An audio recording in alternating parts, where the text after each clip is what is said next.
Meu joguinho? É porque o meu joguinho é do tipo Round 6. Maior de 18. Você tem menores de 18 aqui, gente, nessa sala? Ah, podemos. Tá, Oi, estamos gravando. oi. Boa tarde a todos. Eu sou a Vanessa, monitora do projeto Ações de Combate ao Desenvolvimento Linguístico. Estamos aqui hoje para mais um grupo de estudos, dessa vez com a querida professora Anabelle Loivos, com o tema Guilhermes Presentes, uma conversa com quem gosta de ensinar a língua portuguesa. Anabelle é doutora em literatura comparada pela UF e atualmente ela é professora de didática específica na UFRJ.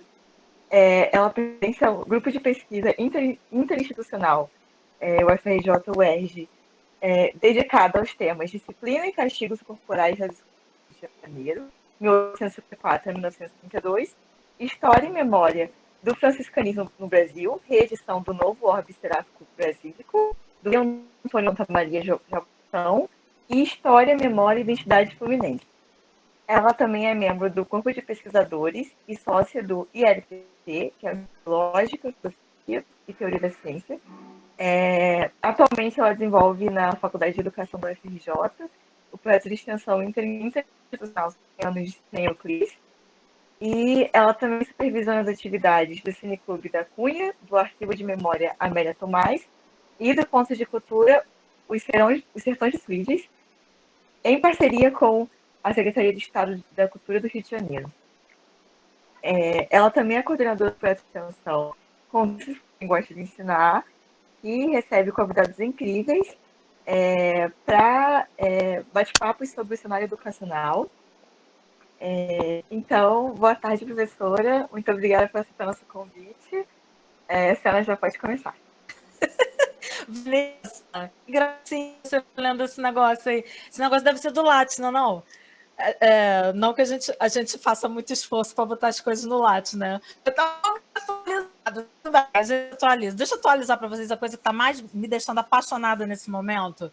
Eu estou começando a coordenar um grupo maravilhoso, que é o projeto de iniciação à docência na universidade, né? São licenciandos que estão entrando aí também, talvez quinto, períodos no máximo, e a gente vai fazer umas andanças muito legais aí pela do desse centralismo meio tacanho da UFRJ, né, que infelizmente a gente tem um centralismo aqui muito metropolitano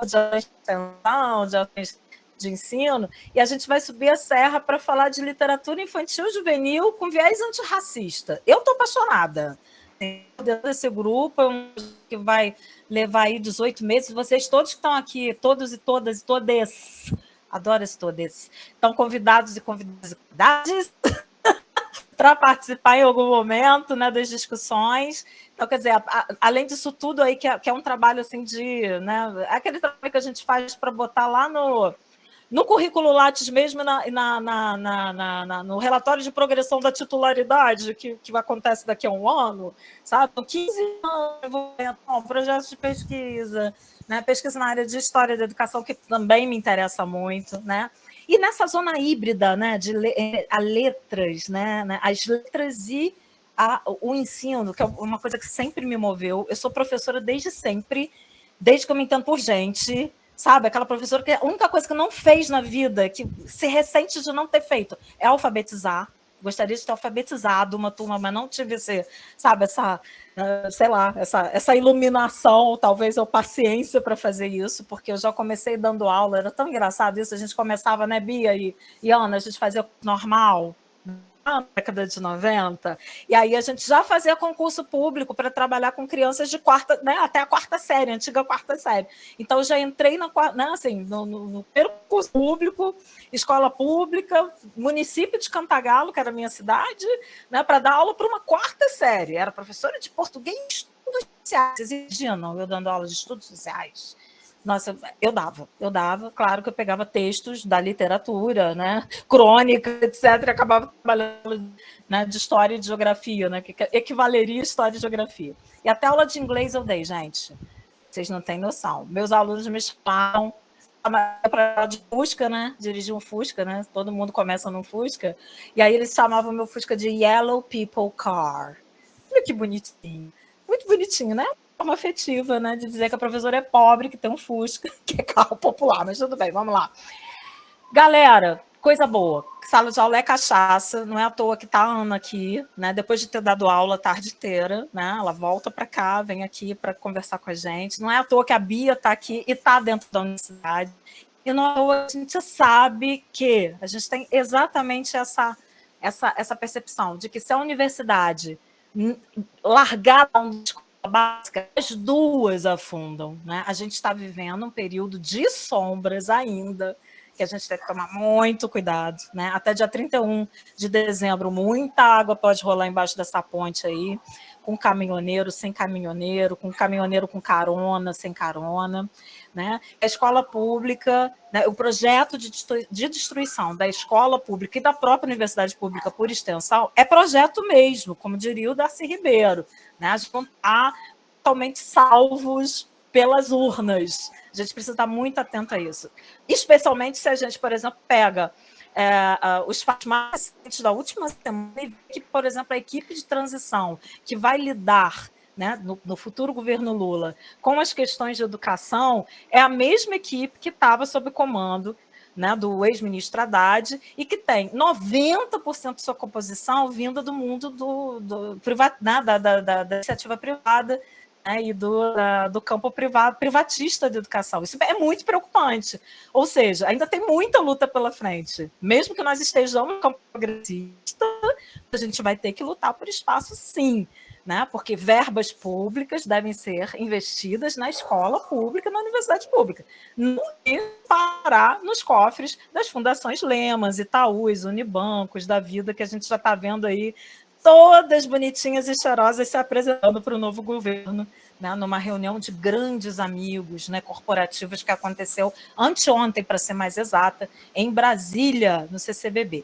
Então, não sejam ingênuos, ainda tem muita lama para a gente pisar aí, muito barro para a gente pisar, amassar e tentar chegar a um bom termo de que políticas públicas a gente quer, de que políticas públicas para a educação como um todo, e, em especial, de que políticas públicas na área da política linguística, que é, a seara de vocês, na nossa, né, afinal de contas. Né? Eu um pouquinho fora, porque eu sou da literatura, mas né, também tem uma ligação com a área de linguística aplicada ao ensino, que né, é necessária, né, e é urgente, né, para toda a nossa... Né, para formação dos docentes quanto para a formação inicial, né, dos licenciandos da UFRJ, mas a gente ainda precisa, né, estabelecer outros pactos. Né, e que políticas linguísticas a gente vai ver daqui para frente, né, políticas nacionais, né, não só de incentivo à formação do cidadão leitor, mas também de busca de uma elocução mais democrática, mais ética, mais justa, que tente, de alguma forma, estabelecer um diálogo com algo que não foi justo com a gente, que foi a instauração de uma base nacional comum curricular, quase a revelia da vontade e da percepção teórica de professores e também de alunos. Né? Uma base que vem rebocando assim, né? Tudo na base da canetada, tá, gente? Estou falando isso, estou falando de governo do golpe para cá, tá? Até para cá. Vem uma base, se instaura uma base, logo depois se instaura a implantação de um novo ensino médio, né? Que é chamado de NEM. NEM. E de repente, cara, quando a gente olha para o noticiário de anteontem, né? Nenhum dos 45 membros, nem aqueles que estão mais à esquerda da esquerda, ninguém, né, levantou a mão lá para fazer aquela pergunta de aluno safado que a gente faz de vez em quando. Ô, professor Haddad, e o novo Enem? Vamos repensar ou não? Ninguém teve coragem de fazer essa pergunta. É um dos maiores crimes contra o sistema educacional brasileiro dos últimos 10 anos, né? Essa implantação arbitrária do novo ensino médio, também a implantação arbitrária da BNCC, né, que é pretensamente uma base comum nacional que vai integrar, né, todos os currículos estou falando latim, gente, que coisa linda. Todos os currícula, desde, né, do Oiapoque ao Chuí, do leste ao oeste, que eu já não sei mais quais são as cidades que a gente estudava em geografia, enfim. É mais ou menos por aí, quer dizer, uma tentativa de homogeneização, de totalização dos saberes, assim, depois de 40 anos pensando junto, dentro da universidade, junto com a escola, outro tipo de política educacional e mais, outro tipo de política linguística. Pelo menos na nossa área, né, a BNCC representa um atraso aí de pelo menos 30, 40 anos. Basta vocês verem se a gente pegar só o tema da alfabetização. Só o tema da alfabetização, tá? A gente volta a ter, por exemplo, no MEC, uma página toda dedicada à alfabetização do fonético. Lembra daquela coisa que a gente vivia lá na década de 80? B mais A da Bá, B mais E da Bé, B mais I da Bi, B mais O, B mais U. Aí você visita uma sala de aula numa escola, sei lá, de periferia, ou então numa escola no interior do Brasil e vê lá um cartaz. A boca é boa. Aí você pensa, que bonitinho, as crianças estão escrevendo, já estão lendo, a boca é boa. Que merda é essa de a boca ser boa? Que isso? Vovô viu a uva da Eva. Gente, para mim isso é uma frase pornográfica. Vovô, que vovô safado, que negócio é esse de ver a uva da Eva? Isso não faz mais sentido. Né? Quer dizer, depois que a gente começa a ler Paulo Freire e entende que a leitura do mundo precede a leitura da palavra, não faz sentido ter cartazes, né? Alfabetizadores, né? De repeteco fonético, fonêmico, sistêmico, dizendo que a boca é boa e o vovô viu a uva da Eva, né? Agora a gente tem que problematizar esse negócio da uva da Eva aí, né? Como diria Paulo Freire. Tem que ver quanto que vale a uva, se a uva foi produzida coletivamente, se tem a relação de mais-valia, etc. E tal. Porque é isso, a leitura do mundo é muito maior, né? Quer dizer, ela engloba algo que é muito maior. E é uma luta, né? Uma luta que a gente vai ter que levar para dentro dessa nova perspectiva, né? De governo, um outro MEC que foi necessário construir do zero praticamente, porque ele foi loteado por pneus e pastores, né? Por programa Conta para Mim, um programa bonito, né? Que as crianças recebiam livrinhos em casa, todos padronizadinhos, o mesmo ilustrador para 40 histórias que retiraram assim, partes mais, digamos, sensíveis, como a parte em que o lobo come a vovozinha da Chapeuzinho Vermelho. O lobo não come mais a vovozinha, né? Ele só conversa com ela. Não tem mais o negócio da comida, né? Da deglutição, né? Porque isso era muita violência, né? Para uma criança de 5, 6 anos. E aí, quer dizer, quem vai contar essa história é o papai, a mamãe, né? Veja em que mundo essas pessoas vivem. Elas acham que os pais chegam do trabalho, vão pegar o livrinho do lobo, que não come mais a vovó, e vão contar para a criança aquela história e vão pacificar aquela família de acordo com os preceitos cristãos. A coisa é muito séria, gente, é muito grave, né? Não significa apenas mexer na originalidade do conto infantil, né? A gente poderia tabular uma série de discussões sobre isso, já seria uma grave. É mexer no elan da própria proposta educativa, ou seja, não precisa mais de professor. Professor é algo dispensável. A mediação agora passa a ser feita pela família, mediação de leitura, mediação de alfabetização, que inclusive pode começar aos 3 anos de idade. Aos 3 anos de idade, qualquer criança estaria apta a aprender a repetir fonemas, né? B mais A, B mais B da B, etc. E tal. Então, essa é a proposta educacional, né, que a gente herdou do governo Temer e que foi agudizada, né, na parceria do Ministério da Família, da Mulher, Bem Amada, sei lá como é que chama o Ministério da Damares, aí nesses últimos 4 anos de desgoverno Bolsonaro. Então, a gente tem muita coisa, tem muita luta institucional, né? E eu acho muito oportuno, né? Quando as meninas me convidaram, né? A Vanessa, me mandaram um e-mail, eu falei assim, gente, a gente precisava ter... professor, escolhe um texto para a gente discutir juntas, no dia que a gente for conversar.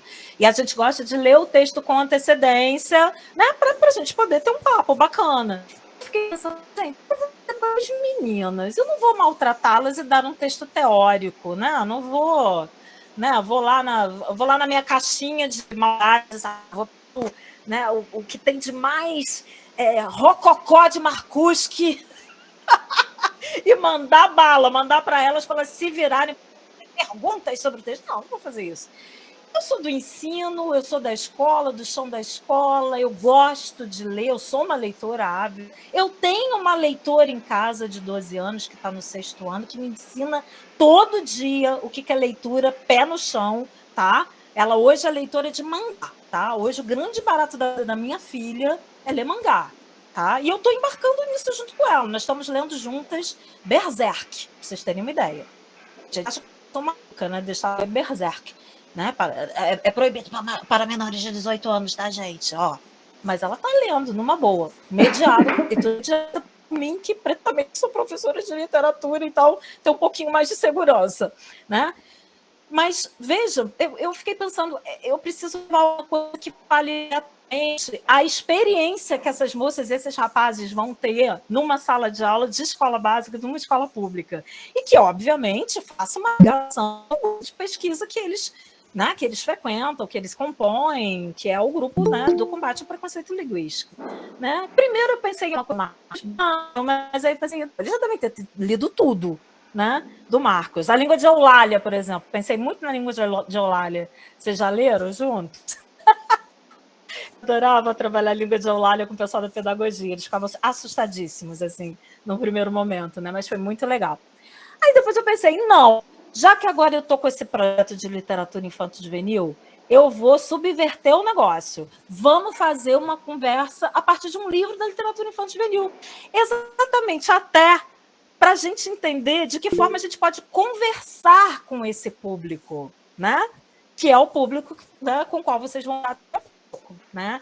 A galerinha do 6º ao 9º ano, né, que tem aí entre 12, 15, 16 anos no máximo, né, e que fala dessa forma, né, que sente o mundo dessa forma, que ainda lê o mundo de forma muito literal, porque eles estão numa fase de compreensão leitora que está mais direcionada para, digamos, para o movimento concreto.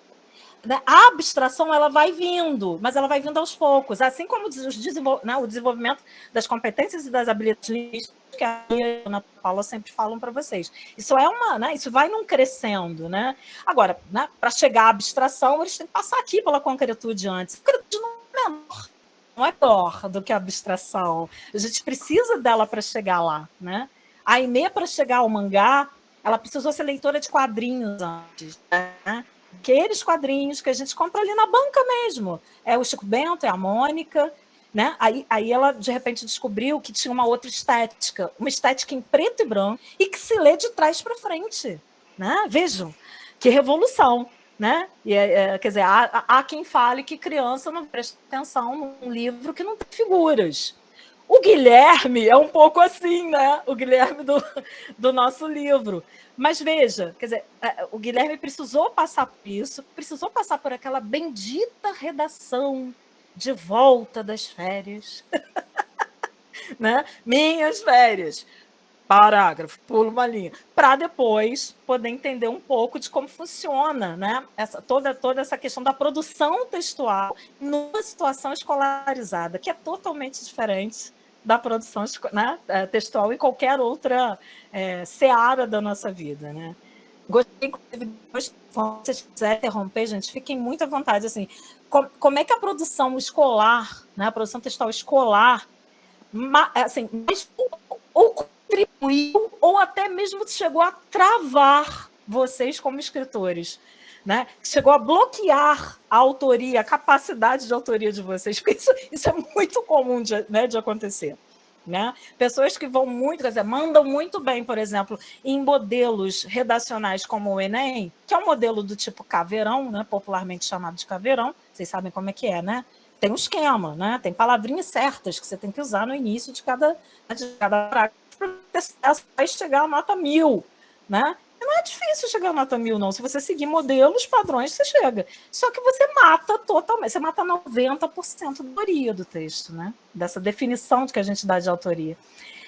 E, quer dizer, e quando eu estou falando de autoria de produção escolarizada, o professor também como um elemento fundamental, porque ele próprio tem a sua autoria docente questionada, solapada, porque ele tem que dar, segundo, né, a BNCC, né, segundo os parâmetros curriculares, ele tem que dar o modelo Enem, porque senão o menino não passa de ano e a escola não pode botar o rosto do menino no outdoor para fazer propaganda no final do ano, certo?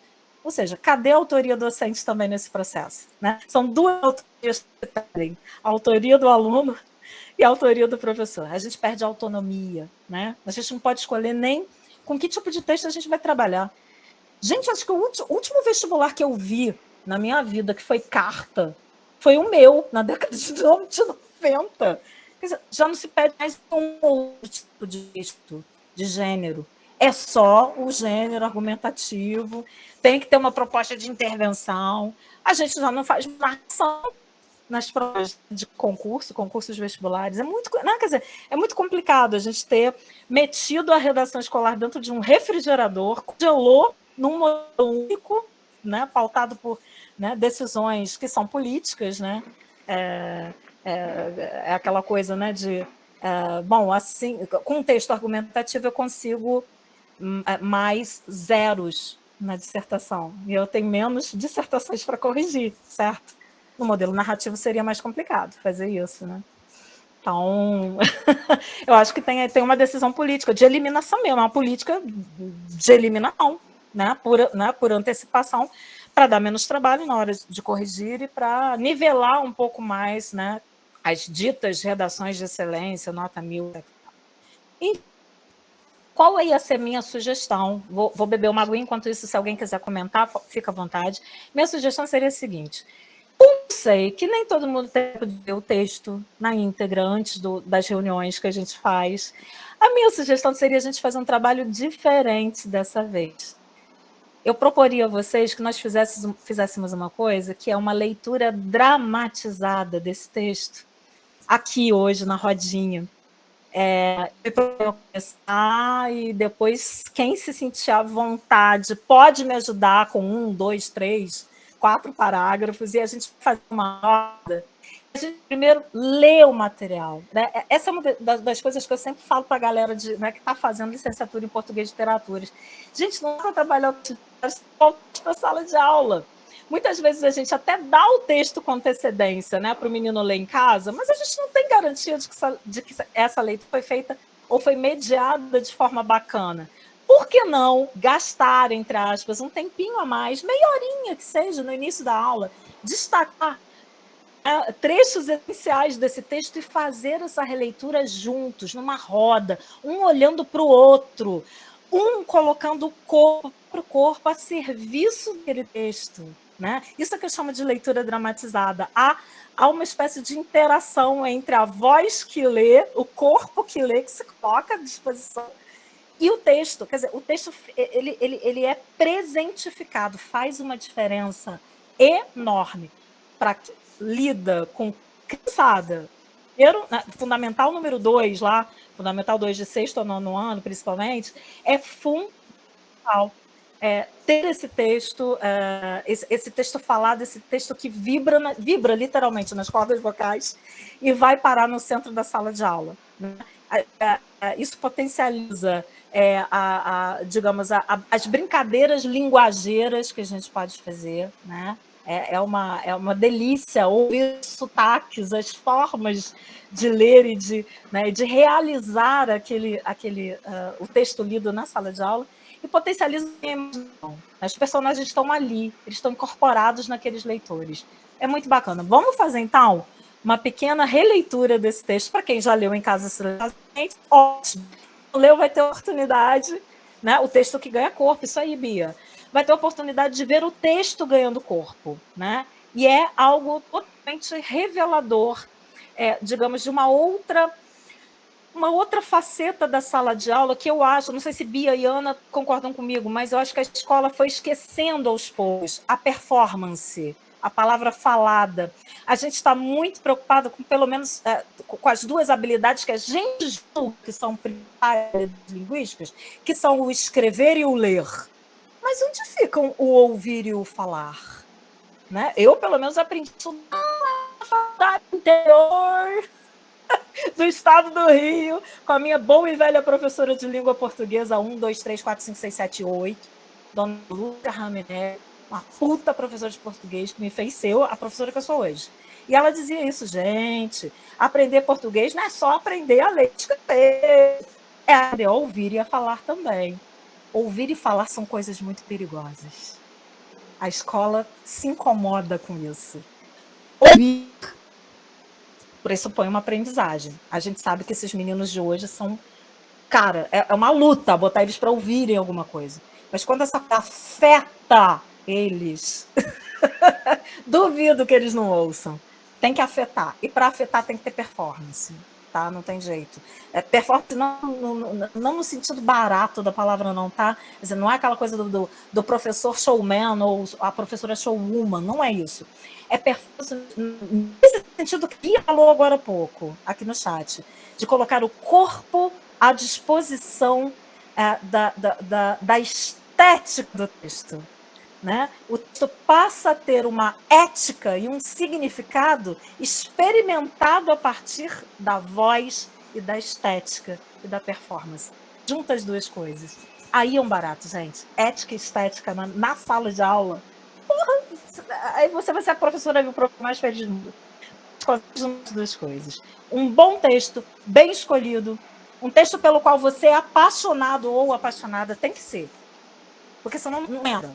Tá? Nem com vaselina não entra. Se você não for apaixonado pelo que você está lendo, o teu aluno também não vai se apaixonar. Tem jeito. E cá entre nós, se você não for um professor leitor, seu aluno também não vai ser professor leitor, não vai ser aluno leitor não, tá? Sabe? Sabe aquela coisa assim de professora, conhece Berserk? Não. Professor, é mangá. Ah, coisa que vocês veem. Tá bom, mas vocês conhecem Machado de Assis? Não adianta rivalizar. Estamos lá na rivalidade, né? A leitura não se faz na rivalidade. Se faz até numa troca. Vamos fazer o seguinte, me empresta teu Berserk, que eu te empresto as minhas crônicas do Machado, e aí a gente na semana que vem conversa. É mais ou menos por aí. Tem que ser dialógico, senão a coisa não acontece. Machado já está em quadrinhos.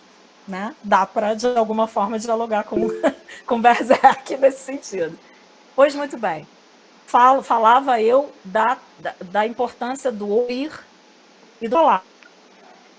A gente literalmente manda essas crianças calarem a boca, porque senão a gente não consegue dar aula. Eles não sabem falar. Eles não foram educados para o debate. Eles só foram educados para a briga, né? Ou então para o debate sem argumento. Né? Quer dizer, podem ser ótimos fazedores de redação modelo Enem, mas são totalmente incapazes de sustentar um diálogo com o colega do lado. São, às vezes, incapazes de escrever um bilhete, deixar pregado lá na porta da geladeira. Mãe, fui na casa do Alberto estudar matemática, volto logo mais, não precisa deixar janta para mim. Bilhete. Os caras são capazes de fazer uma redação de 30 linhas, mas não são capazes de escrever um bilhete. Tem alguma coisa errada aí.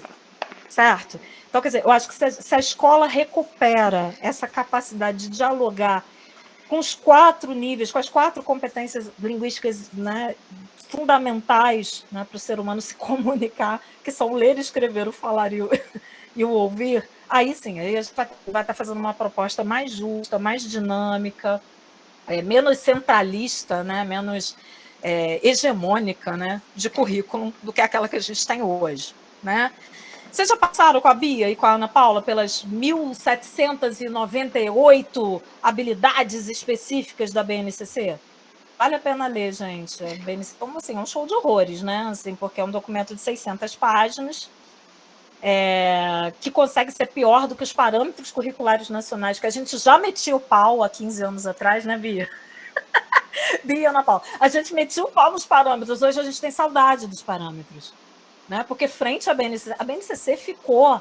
Quer dizer, a BNCC ela é caudalosa, ela é retórica, ela é restritiva, no sentido de que não pressupõe a grande diversidade, né, de manifestações linguísticas, por exemplo. Num determinado momento, para vocês terem uma ideia, Bia deve saber muito bem disso, as línguas indígenas nem figuravam na BNCC sequer como problema.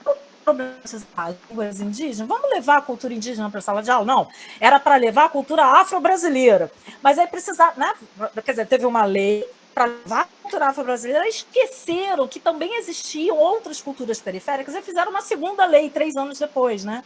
Para poder, de alguma forma, reafirmar as culturas afro-ameríndias, né? Na sala de aula. Agora, é lei, tá, gente? Lei nem sempre pega. Vocês já estão carecas de saber como é que funciona, né? E tá chegando o dia 20 de novembro, é dia de Zumbi dos Palmares. Vamos fazer um projetinho? Essa palavra projetinho me dá ânsia de vômito. Vamos fazer um projetinho na escola? Aí bota todo mundo vestido de saci, pererê, certo? Ou então ainda são capazes de maquiar as crianças com blackface. A gente vê escola fazendo isso ainda. É vergonhoso, é assintoso. Está totalmente fora de qualquer política pública, né, de educação para a diversidade. Então, eu acho que, quer dizer, tudo isso está muito misturado, está muito no âmago dessa escola, que também é um aparelho repressor, a gente sabe, né? A escola, durante muito tempo, ela também serviu para segurar, de alguma forma, as massas, né? Para moldar determinados futuros, né? O futuro do filho do pobre é terminar um ensino técnico, médio, e ir direto para o mercado de trabalho, né? Assim, tempo. E aí o que a BNCC vem e faz?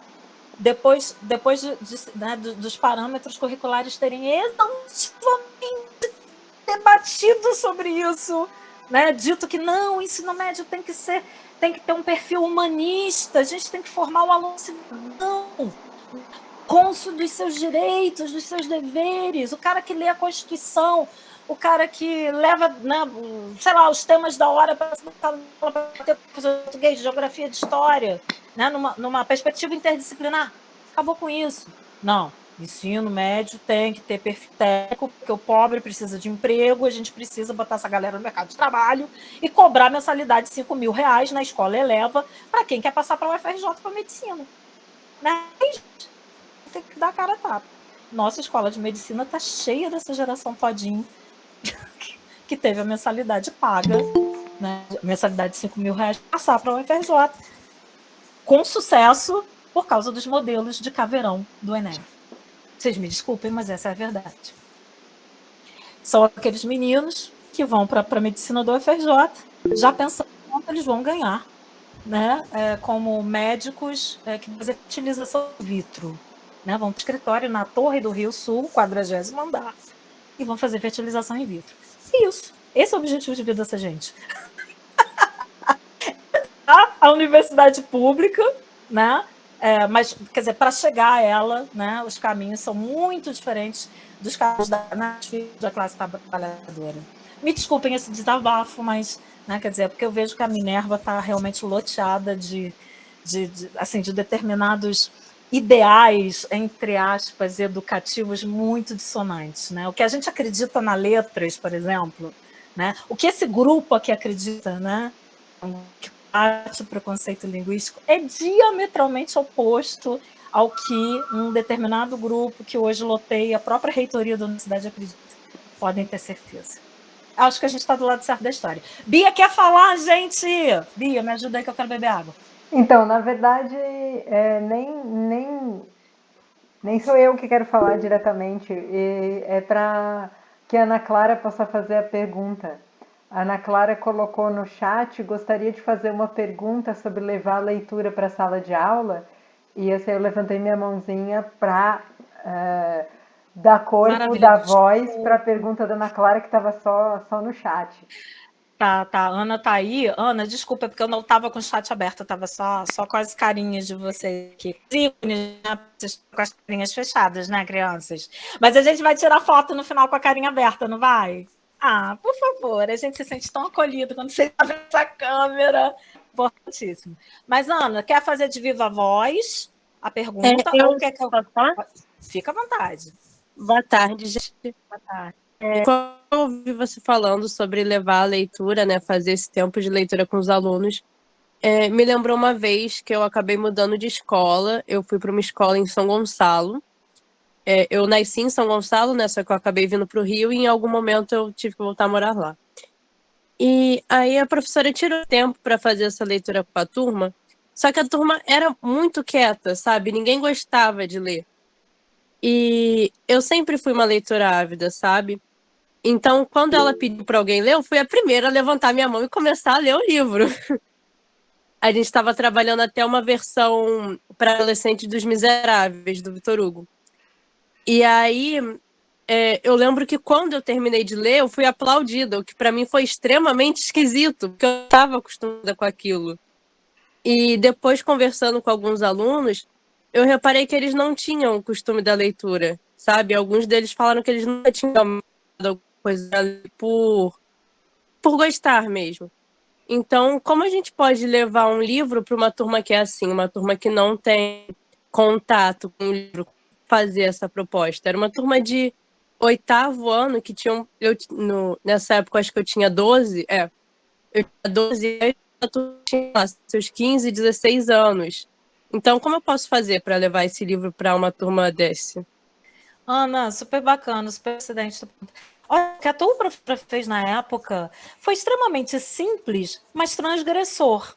Sabe por quê? Porque, assim, eu oriento estágio, né? Vocês sabem, na verdade, eu estou lotada na faculdade de educação, mas eu acabo trabalhando, né, diretamente com vocês da letras, né? Principalmente o pessoal de português de literaturas, eu oriento estágio na escola. E vocês sabem que os meninos me falam muito disso, professora? Tentei visitar a sala de leitura da escola e a biblioteca da escola, não deixaram. Ou então, assim, eles até deixaram, mas a bibliotecária ou a agente de leitura já avisou que os livros não podem sair de lá. E que não pode emprestar livro, porque senão o livro ou não volta ou volta avariado. Vejam a exceção. Gente, deve ser uma funcionária pública, né? Certamente. Né? Uma pessoa que está ali tomando conta da sala de leitura, ou então que é bibliotecária de forma. Não deixar as crianças levarem o livro para casa, porque vão destruir o livro.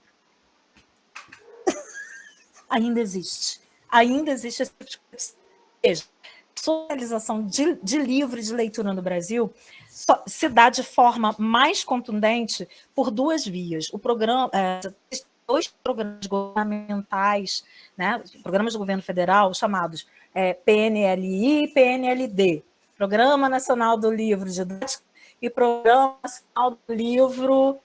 Bia, me ajuda? Como é que chama? Livro extra classe, da leitura extra classe, né? Que são os livros literários que são criados nas bibliotecas escolares, né?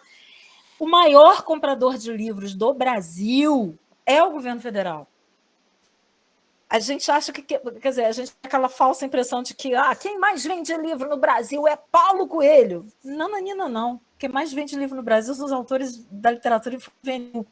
Que faz o livro ao governo para botar nas bibliotecas da escola. Tá? São tiragens de milhões. Ana Maria Machado, Ruth Rocha, Bartolomeu Queiroz. Essa galera, sim, é muito mais lida do que Paulo Coelho, e a gente não sabe. O mercado editorial adulto é outra coisa. A gente até tem tiragens de exemplares de as Valquírias, por exemplo, né, do Paulo Coelho. Ele vai representar o Brasil na Feira de Frankfurt, ótimo. Mas quem mais vende livro no Brasil não é Paulo Coelho, não são os livros de autoajuda, tá? Esse é o ledo engano do mundo empresarial dos livros. Onde é que se tem livro? Nas bibliotecas populares ou comunitárias e nas bibliotecas escolares ou salas de leitura, tá? Então, o que a sua professora fez foi muito bacana. O que fez? Ela arrombou a sala de leitura, trouxe os livros que estavam lá parados e deu na mão de vocês, lá no 8º ano, que era o 8º ano, que aparentemente não se afetava com leitura, porque ninguém nunca tinha feito isso com eles, cara. Ninguém tinha levado o livro para a sala de aula. Então, ninguém tinha tido a coragem de desarrumar a sala de aula um pouquinho, só um pouquinho. Sai da carteira. Senta tudo no chão agora. Ai, vai sujar a minha casa. Não importa, 5 pontos. Senta no chão. Vai para o chão. Vamos fazer uma roda. Vamos discutir isso aqui. Olha, presta atenção, colega, agora vai ler uma página só. Ai, professor, o livro inteiro não é uma página só. Mentira, mentira. Você vai começar a ler e a narrativa, como qualquer narrativa, vai envolver aqueles que estão ali na roda. É como se fosse uma roda ancestral. É uma roda de saberes. Saberes. Exatamente, Bia. É o encanto de Sherazade. Me conta um conto que eu te dou outro. Eu te dou o fio da meada, você pega e faz outro. Né? De sociedade que acredita em fake news, em narrativas prontas, quem disse que uma boa história não vai afetar esses meninos? Uma história que diga respeito a eles. Vocês já pararam para pensar que talvez a escolha do livro é que seja um ponto, digamos, um gojo dessa história toda? Talvez a estratégia seja não levar de primeira aquele clássico que você estava pensando em estar no programa. Talvez seja legal levar o Giovanni Martins, Um Sol na Cabeça, para aquela turma de 8º ano. Dá uma lida com eles contos, no rolezinho. Lê com eles só o rolezinho, que é o primeiro conto do livro. Eu duvido que esses meninos não se afetem, porque o rolezinho fala deles, de meninos. Aqui o Jerry está aqui, gente, ó, Jerry. De meninos de uma comunidade periférica que saem para um pezinho, que é assim que aprendem e desaprendem sobre o mundo. Bom, lido Giovanni Martins, aí já dá para a gente, de repente, passar a categoria intermediária, né? Que, de certa forma, saia da construção mais livre, mais descompromissada, mais cheia de gírias. Não que isso seja ruim, tá, gente? Mas eu estou falando no sistema, num código semântico, tá? Quer dizer, eu levei para eles primeiro algo que está muito próximo deles, né? Está ali, né? É constituinte. Aí depois eu apresento o Rubem Fonseca para eles. Também é mais violência, ou as violências contra a juventude, etc. e tal. Para daí chegar sei lá, a violência estilística de Machado de Assis, né? Que vai dar um tapa na cara de todo mundo, porque vai, né? Quer dizer, vai abordar, né, o mundo carioca, das periferias cariocas, mas de uma forma totalmente histriônica para o século XIX. Né? É necessário fazer esse fio, entendeu, Ana? Sabe, é aquilo que Bia falou, tem que ter um pouco de Sherazade aí no meio, tem que ter um pouco de performance. Quando eu falo de performance, quer dizer, prestar o teu corpo de professor, né? a tua face, a tua voz, o teu corpo, o teu gestor, ofertar isso para o teu aluno como uma mediação possível para aquele texto que antes ele julgava incompreensível, certo? Vou dizer para você, sabe, eu sou envolvida também com literatura do século XIX, gosto muito, principalmente de Euclides da Cunha, até porque eu nasci na cidade que Euclides da Cunha nasceu. Então, quase que assim, uma obrigação minha, né, como professora, continuar pesquisando Euclides. Eu já fiz uma leitura dramatizada de um conto de Euclides da Cunha, chamado Judas as Veros, é um conto do século XIX que tematiza a malhação do Judas, a tradição de malhar Judas nas comunidades ribeirinhas do Amazonas, numa viagem que Euclides fez ali na passagem do século para demarcar lá na Amazônia. E eu fiz essa leitura com alunos do 2º e do 3º ano do ensino médio, lá em Cantagalo, numa semana que a gente chama de semana euclidiana, né, que a gente tematiza a obra do Euclides. E assim, enquanto eu fazia leitura dramatizada, o professor de educação artística deles construía com eles um Judas, papel, né? E de roupa mesmo, de terno, gravata, perna, calça. O grande barato do conto, sabe qual é o mote do conto? Aqui no Rio de Janeiro, né, só para fazer uma comparação, no Rio, a gente malha Judas, pendurando Judas, né? Em algumas comunidades ainda, isso já não é uma coisa tão forte assim, mas principalmente em bairros da Zona Oeste, da Zona Norte, e no interior do estado, a gente pendura o Judas bota uma cara de político nele e dá porrada no Judas. Queima o Judas, né? Espeta o Judas com cabo de vassoura. Lá na Amazônia é diferente. As comunidades elas ficam na barranca do rio, eles chamam de barranca. E botam o Judas dentro da canoa, empalado assim no centro da canoa, de braços abertos, como se fosse um Jesus Cristo, tá? E jogam a canoa no rio abaixo. Vocês imaginam? Um Judas é jogado aqui, outro Judas é jogado aqui. Quando eles se reúnem lá na foz do rio, estão todos os Judas juntos, naquele redemoinho de canoas, estão apedrejados, estão cuspidos, estão espingardeados. E o que você diz assim, o seringueiro é o homem que trabalha para escravizar-se. O seringueiro constrói o Judas à sua imagem e semelhança. Cara, aí isso passa a fazer um sentido total. Um autor do século XIX dizendo para gente da espoliação do trabalho, da exploração do trabalho, né? A gente sabe, né? Por ver como é que eram, né? os famosos seringais, né? Na Amazônia, né? Em que os seringalistas pagavam a viagem, né? De navio do né? A Amazônia, e a partir do momento que o cara pisava no navio, ele já estava devendo, ele já tinha uma caderneta, ele já estava devendo as vacinas, os remédios, já estava devendo material que devia levar para a floresta, para poder sangrar, né, as seringueiras, né, sangrar no sentido de tirar a borracha, né, tirar o látex. O cara trabalhava para pagar dívida. Nunca mais conseguia voltar para o Nordeste, nunca mais voltava para o sertão, né? Teve que inaugurar um outro sertão no meio das aves. É muito metafórico, né? É uma leitura pesada, não é simples, né? Quando o seringueiro aponta a arma para o Judas, que ele na canoa, ele está apontando a arma para si mesmo, porque o Judas é construído a sua imagem e semelhança.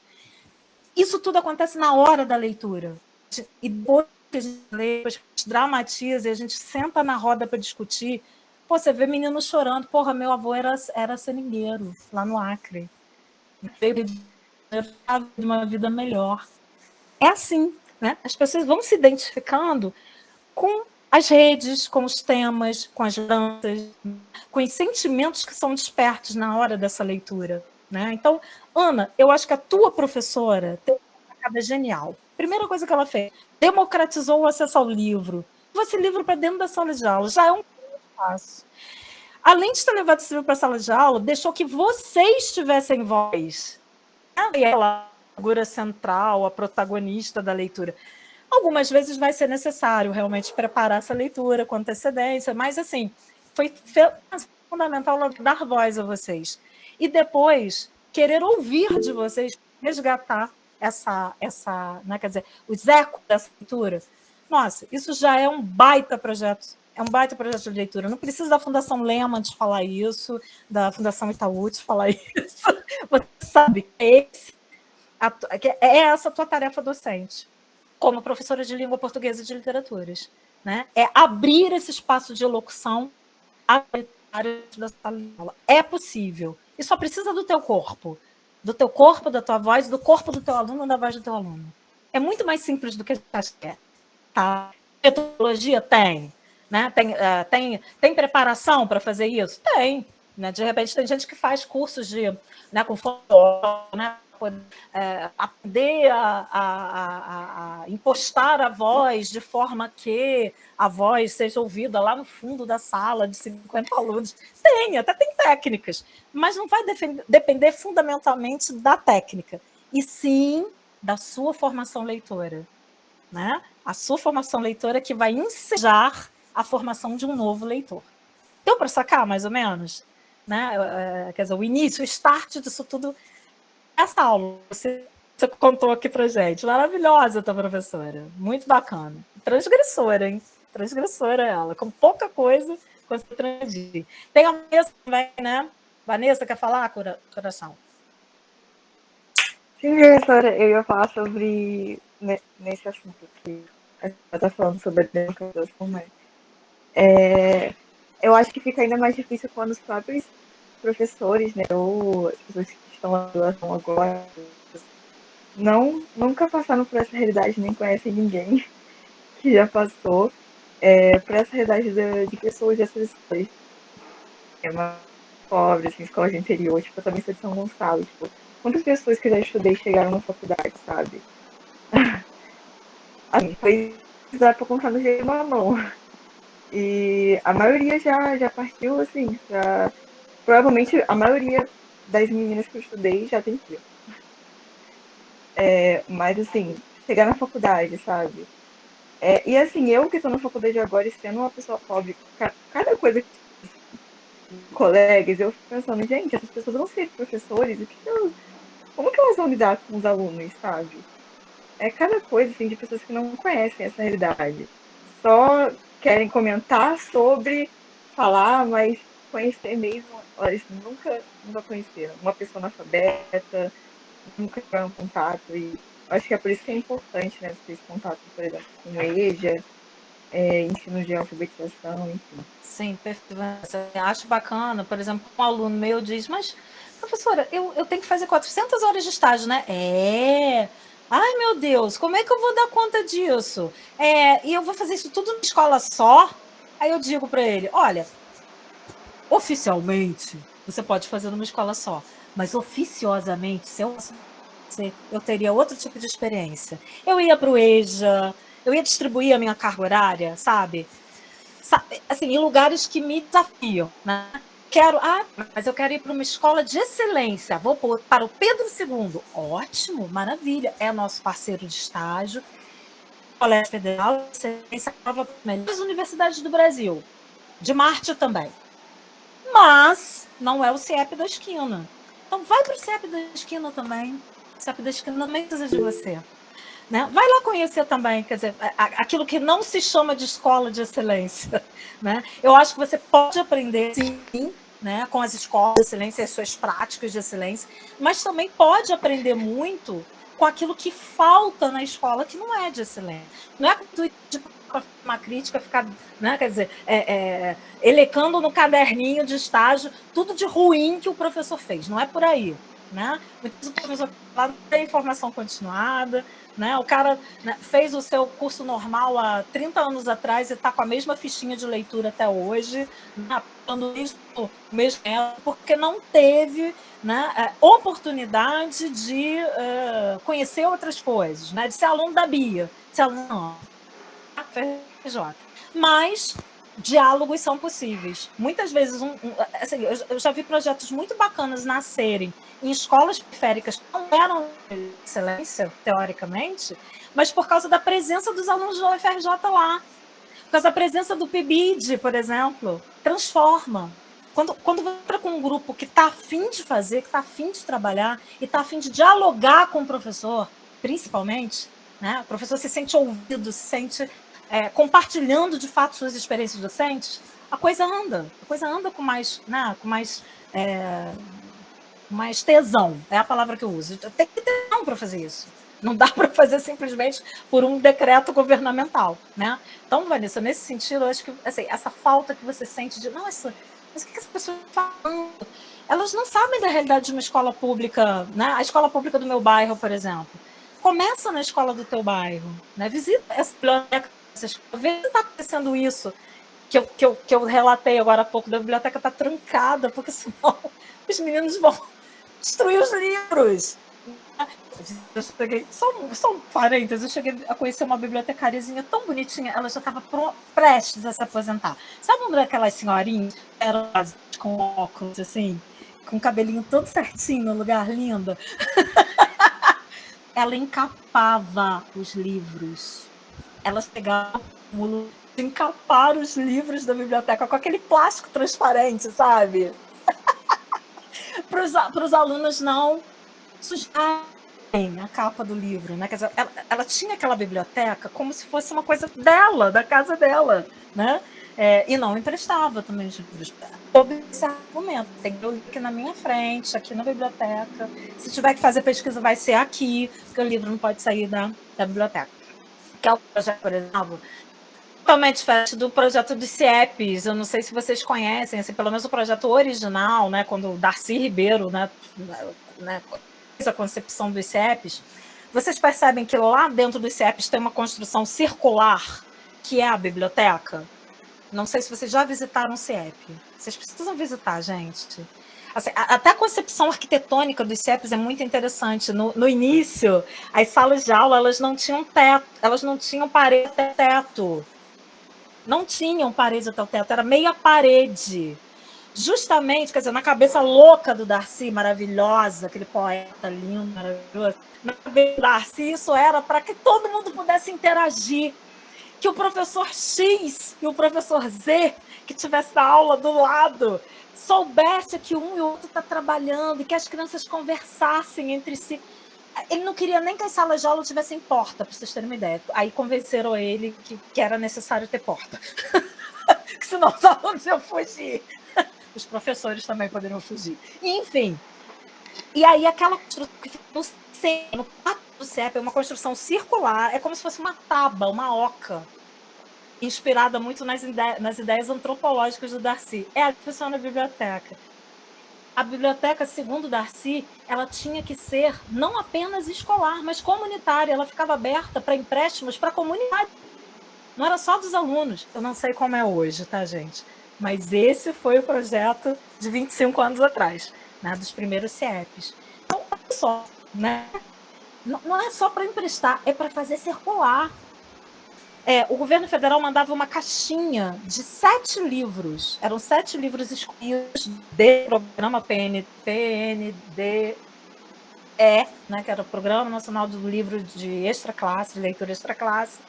7 livros que ao final do ano eram entregues às famílias das crianças, para as crianças poderem ficar se divertindo e lendo com os pais durante as férias. Não acontece mais, porque foi um dos primeiros programas cortados pelo governo Bolsonaro e substituído pelo Conta Pra Mim. Esse programa Conta Pra Mim é um negócio vexaminoso, assim, vergonhoso, principalmente para os estudos linguísticos e para os estudos sobre alfabetização, né? Tá tudo fora do nosso compasso. Mas, enfim, sabe, assim, eu quis trazer esse exemplo para você porque acho que tem a ver com essa angústia de estar na universidade, saber que muita gente não chegou, não por incapacidade leitora, mas porque as leituras, ou seja, a democratização do livro não foi suficiente para fazer nem para o livro chegar na mão daquelas pessoas e muito menos para fazer com que essas pessoas, através da leitura, pudessem galgar outros patamares sociais. Isso é uma tristeza mesmo. A falência, né, do próprio projeto, né, de política pública de leitura, política pública de ensino de língua e literatura. Está coberto de razão. Agora, cá entre nós, Vanessa, quanta coisa a gente também lê obrigado na própria universidade, né? A gente lê por obrigação, né?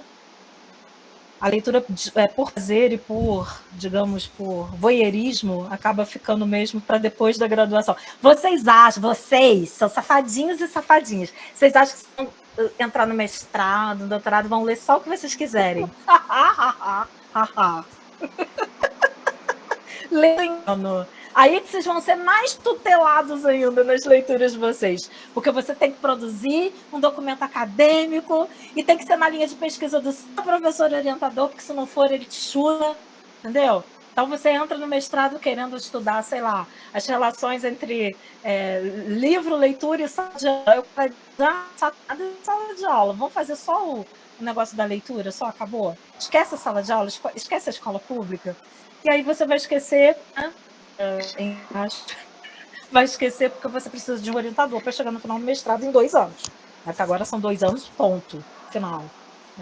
Eu, a Ana e a Bia, eu acho que ainda fizemos um mestrado mais alargado, né? Na nossa época a gente tinha 3 anos, 3 anos e meio, até 3 anos e meio, quem não era bolsista, terminar a seleção. Não, são 2 anos e passa a mão no toco, né? Quer dizer, o mestrado é quase que um trampolinzinho teórico só para o doutorado, né?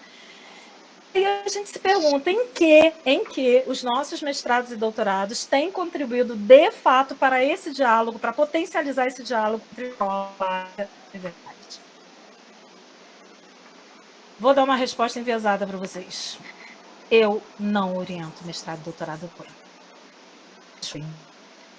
Eu não faço parte de nenhum programa pós-graduação. Eu não aguento fazer parte da turma da Luluzinha do Bolinha. Não me peçam isso. Você me ajuda para indicar leituras, para fazer co-orientação, para participar da banca de vocês, eu vou. A minha vontade de história do doutorado, não. Não dá. Porque eu não gosto de tutela, nunca gostei, não vou querer tutelar vocês pro resto da minha vida. Não dá. Não tem como. Né? São muitos, né? São muitos interessezinhos políticos. Quantas teses você orientou? Quantas do seu grupo de pesquisa orientou? Quantas do meu orientou? Vamos para a plataforma Sucupira. Ai, eu não aguento isso, gente. A vida não cabe no Lattes, me desculpem. Meninas, isso não é uma crítica a vocês que são maravilhosas, não. O Lattes de vocês é lindo, Bia e Ana. Vocês fazem um trabalho maravilhoso nas suas pós-graduações, mas eu tô fora, tá? Gente, vamos falar do que a gente tem que falar, Bia? Fala aí, Bia. Não, eu só ia falar que nem um pouco me senti com a carapuça, né? Não senti mesmo, Anabelle. E, inclusive, assim, as coisas mais que eu considero mais importantes que eu vivi, assim, muito formativas, formativas no maior sentido, não tem nem onde pôr no Lattes, que é tipo os períodos que eu passei fazendo trabalho de campo, vai ficar assim, trabalho de campo em Marechal Thaumaturgo, Acre. É só isso que está dizendo, mas não dá nem lá no Lattes, mas não dá nem um pouco a dimensão do que isso significou em termos de abertura para mim, né, de ver outros referenciais muito diferentes do que eu tinha, de atacar, enxergar melhor meu etnocentrismo e muito mais coisas. Verdade. Bia está trabalhando com indígenas, né, e línguas indígenas, né? Eu fico imaginando quanta potência isso tem para caber uma basinha do Lattes lá, outros. Não tem nem designação, a gente tem que botar no outros. Por exemplo, o livro que eu escrevi com a minha filha, com a Aimee, eu tenho que botar no outros, no Lattes. A minha filha já tem Lattes, gente. Que coisa linda. Coitada, nem sabe que merda é essa. Mas, enfim, né? Quer dizer, por quê? Porque são narrativas, né, narrativas orais dela que eu fui recolhendo, desde que ela tinha ali uns... que ela já começou a articular, né, esse mundo da imaginação. Aí eu fui recolhendo aquelas famosas pérolas, né, que viraram as aimeanas. E a gente escreveu isso. Quando ela completou 10 anos, eu falei, filha, agora a gente tem que reunir essas coisas todas que você falou, que a mamãe foi, né, escrevendo. Vamos dar um formato a isso, vamos ter um livro. Ela ilustrou as coisas, porque ela gosta muito de desenhar, e outras eu pedi a uma ilustradora para fazer. E aí a gente botou isso tudo num livro. Um livro é um substantivo aí, tem quase 50 páginas, né? Não é pouca coisa não, entendeu? Mas olha lá, as aimeanas estão todas lá. Tem diversas hipóteses linguísticas, por exemplo, a alfabetização da Aimee, que muito bem poderiam, por exemplo, figurar numa aula de alfabetização e letramento. Mas eu não posso botar isso como produção acadêmica, porque é um livro de cunho, né, entre aspas, artístico, porque é ficção, entre aspas, né? É pseudoficção, né? Junta ali uma série, né, de hipóteses e fabulações de uma criança que, até os seus 10 anos, né? E eu não tenho espaço para botar isso no Lattes, eu vou lá no outros. Né? Grande parte do que está ali, muitas vezes eu debati dentro da sala de aula com os meus alunos de prática de ensino. Gente, vocês não acreditam, a Aimee chegou em casa perguntando por que os dinossauros tinham sido extintos, que a professora falou que os dinossauros tinham sido extintos. Aí a pergunta seguinte foi, mãe, nós também seremos extintos? Cara, como é que você responde isso para uma criança de 5 anos? Enfim, ou então chega da escola dizendo, mãe, hoje eu estou muito aguburada. Como é que é? Aguburada.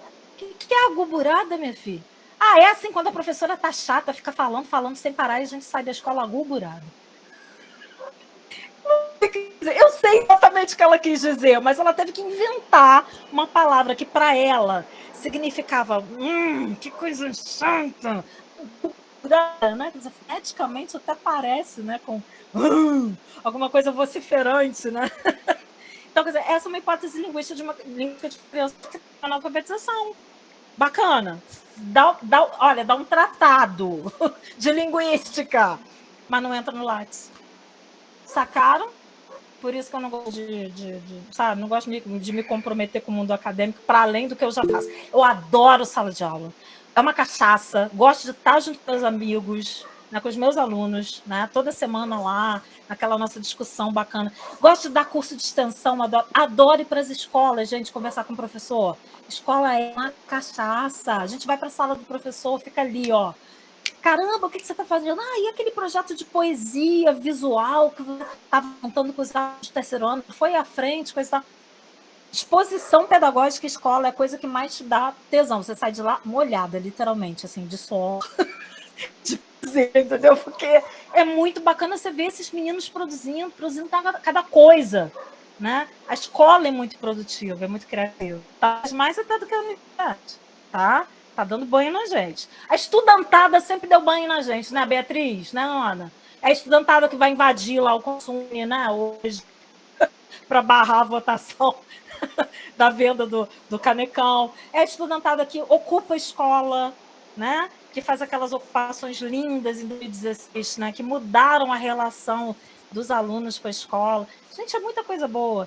É o pessoal da EJA, que trabalha o dia inteiro, né, que sai do supermercado, vai direto para a escola. A gente tem aqui dentro da sala a Flavinha, que é professora da EJA, e que pode dizer um pouco da experiência.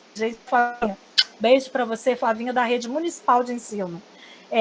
E assim que é capaz, por exemplo, de fazer um trabalho com Carolina Jesus, senhoras e jovens trabalhadores, né, que sequer se sentiam representados nos textos literários, aquela apostila que a prefeitura distribui, apostila ainda da época de Cláudia Costinho. Cláudia Costinho, não sei se sabem, é uma moça que também estava na reunião ontem, tá? Com a Haddad. Hoje ela está na FGV.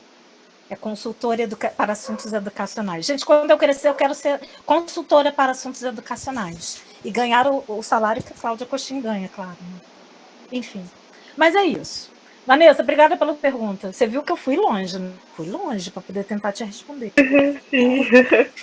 Mas é assim, já, né? A gente vai puxando os fios e vai, né? Vai tentando entender que isso tá, cara, políticas linguísticas, políticas educacionais, elas estão num pacote, não dá para dissociar. A gente tem que transitar mesmo nessa área híbrida, né? Por isso, híbrida, né? Que eu quero dizer, educação, letras, educação, ensino, escola básica, né? Universidade, escola básica. Por isso que eu sugeri a leitura da Cristiane Gribel para vocês. Cristiane é uma gracinha, é uma autora infantil mesmo, uma menina que sempre escreveu para criança, para jovens, né, para meio jovens, né, os aborrecentes, chamados aborrecentes. E eu acho que esse é um golaço de placa, né, porque é um livro simples, que você lê na ida para a escola, para o seu trabalho, você morre de rir em determinadas situações, quer dizer, é uma leitura leve e, ao mesmo tempo, questiona, né? Vai lá com aquela vara curta mesmo e dá uma cutucada nos estereótipos que a gente sempre ouviu falar sobre ensino de língua portuguesa, especialmente sobre ensino de produção textual, né? Porque o Guilherme é muito, né, fruto dessa passagem de uma visão mais tradicional, né, de aula tradicional de língua portuguesa, para uma visão um pouco mais mas digamos que de certa forma caminha aí numa direção mais progressista. Não era a palavra progressista que eu ia falar, não, porque tem um nome, tem um método, inclusive, né? A galera do Montessori aí que fala isso. Enfim, construtivista? É uma coisa mais construtivista, né? Isso aí, Bia, exatamente. Que, aliás, tem sido muito. São métodos que têm sido muito atacados pelas hostes bolsonaristas e pelas hostes, digamos, neopentecostais que, né, graçaram lá no MEC durante esses 4 anos, né? Eles, por exemplo, eles falam de uma alfabetização por método científico com evidências, ou seja, eles são todos baseados em pressupostos da neuropsicologia ou da neuropedagogia ou neurolinguística, não é a nossa praia, né? Em definitivo, aquela coisa meio Alberto Cury, né? Enfim, se é científico para ele, tudo bem, vamos respeitar. Quer dizer, na verdade, nem temos que respeitar, porque não é. É um outro tipo de cientificismo que eu, por exemplo, não entendo. Né? Ninguém consegue me convencer. Desde que eu li Magda Soares, e olha que eu li Magda Soares há 30 anos atrás, gente. Eu li para fazer minha graduação, cara. Né? Eu li Paulo Coelho 30 anos atrás. Alfabetização como prática da liberdade. Né? Depois que eu li esses caras, não dá mais para acreditar que eu consigo alfabetizar uma criança com mamimu, papai e pipopu. Entendeu? Isso não é alfabetização. Não dá mais para acreditar que a alfabetização é um processo, digamos, finito, né? Que tem um período aí, pá, né? Você bota um carimbo lá, 1º ano, alfabetização, tá todo mundo alfabetizado. Não, calma. Existe uma concepção por ciclos. Né? A alfabetização, dependendo da situação da escola, da turma, do desenvolvimento da turma, ela pode chegar até o 3º ano de escolaridade. A filha precisou ir até o 3º ano de escolaridade para ser plenamente alfabetizada. Né? Ela tinha disgrafia. Né? Ela era uma ótima leitora, né? Olha que coisa engraçada, né? Uma ótima leitora, decodificava os sinais todos, coisa e tal, mas na hora de transpor isso para o papel, tinha mais dificuldade. Então, ela precisou do 3º ano, ainda mais num contexto de pandemia, né? Foi a última série que ela teve presencial. Depois, ela fez distância. A Aimee foi hoje para o 6º ano, ela está hoje no CAP da UERJ, ela teve até o 5º ano, numa escola pública aqui de Niterói, uma escola bacanérrima, educação integral, né? Eu apostei na educação pública para minha filha, porque eu sou professora pública, e eu me sentia devedora disso, né? Quer dizer, eu tenho que vestir a camisa. Eu estou formando professores para a escola pública, minha filha não pode estar numa escola particular, caralho. Não dá, é muita. Então, a minha filha teve desde a creche em escolas públicas, aqui em Niterói, escolas municipais. Muito bacana isso. E foi a melhor coisa que eu fiz. A Aimee aprendeu a ser gente, a conviver com todo tipo de gente. Tá? A melhor amiga da Aimee, que é a Bruna, até hoje, né? A melhor amiga dele. A Bruna é filha de uma lavadeira, uma moça que é mãe solo e lava roupa para fora para sobreviver. Né? E conversam igual para igual, juntas, tanto os mangás quanto os livros da Maya Angelou, que a professora delas adotava. Professora do movimento negro, professora de história, Sheila Lima, tem que citar ela aqui textualmente, né, nominalmente, que foi a professora responsável por exemplo, books com essas meninas, tá? Da turma da Aimee. E a Aimee hoje está no CAP UERJ, né? Entrou lá por sorteio, bacana, maravilhoso, super bacana. E ela está nesse momento lendo Medéia. Ela está lendo Medéia com a professora de língua portuguesa dela. Isso não tem preço. Né? Isso foi uma construção. Mesmo com 2 anos de pandemia aí no meio. Ah, quem foi que me falou dos Miseráveis? A turma da Aimee, os Miseráveis em quadrinhos também. Essa adaptação que é maravilhosa. Aliás, eu recomendo. Fizeram um trabalho lindo com os Miseráveis, muito bacana. Enfim, gente, a leitura é possível, porque ela abre um mundo de possibilidades e ela pode estar dentro da sala de aula de outra forma, não seja para preencher fichinha e dar uma nota no final do bimestre. Tá? Esqueça esse negócio de preencher fichinha. Se tem que preencher porque o pai gosta, tá, mas eu comprei o livro, me custou R$40, eu quero uma ficha completa. Tá, tudo bem, vamos preencher aí, no final do semestre a gente preenche. Vamos preencher juntos aqui na roda. Mas o mais importante é preencher os espaços, tá? Os espaços cognitivos e os espaços de sensibilidade, de formação humana, formação para o humano. Literatura só pode servir para isso, não serve para outras coisas. Ela não serve para nada, né? A gente não aprende isso em teoria da literatura, que arte não serve para nada. Então pronto, esse é o nosso nada. é o nada que a gente, quer dizer, é o nada que a gente traz para dentro da sala de aula com possibilidade. De um nada pode virar uma possibilidade. Possibilidade de abrir uma discussão, pode até abrir um gatilho também. A gente tem que aprender a segurar a onda. Às vezes, determinadas leituras, né? Por exemplo, que tematizam a violência contra a mulher, familiar, uso de drogas, etc. Isso pode abrir uma série de gatilhos e depois você vai ter que aprender a lidar com isso, junto com os meninos e com as meninas, né? Mas assim, acho que é um momento de catarse, de promoção de fato, né, de leitura. É um momento edutivo por excelência, nesse sentido, né?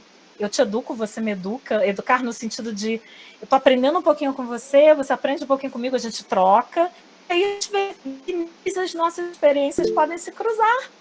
É isso. Sala de aula é isso, gente. Né? É possibilidade, é muito bom. Perceberam que eu sou uma macaca de editório na sala de aula, né? Adoro. Bia, fala aí, Bia. Na verdade, Anabelle, queria fazer assim um comentário meio pontual com relação a você falar dessa visão aí desse MEC do desgoverno atual que tem a ver com neurolinguística, neuro isso, neuro aquilo, que para dizer o mínimo é colocar então no neuro, é como se ler fosse orgânico, sendo que ler é essencialmente social.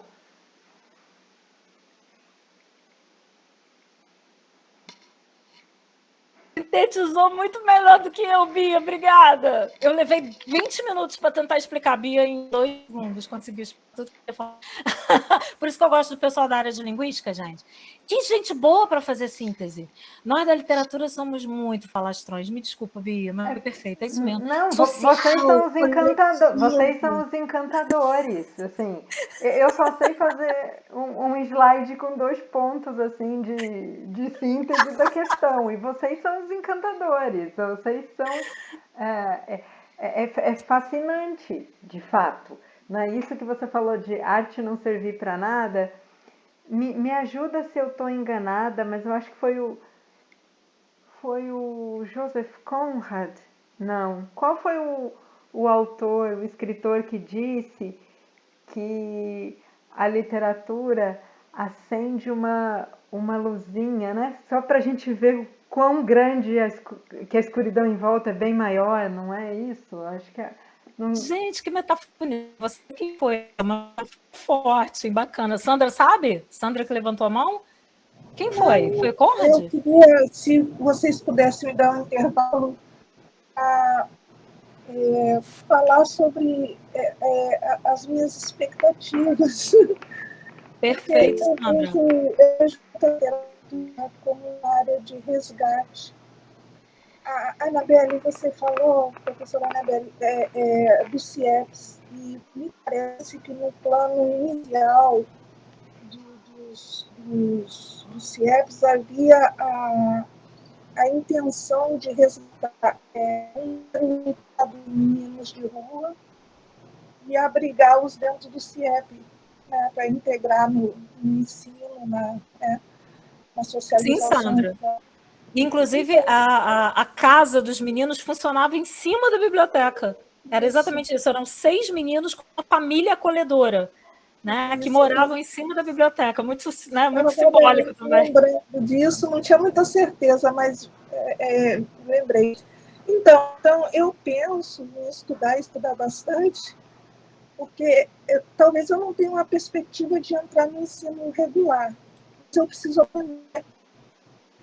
Eu pretendo trabalhar em projeto social, dedicar minha velhice a projetos sociais. Então, aqueles alunos que possam ser considerados casos perdidos, né? E uma perspectiva assim, de ter um espaço, ter uma organização.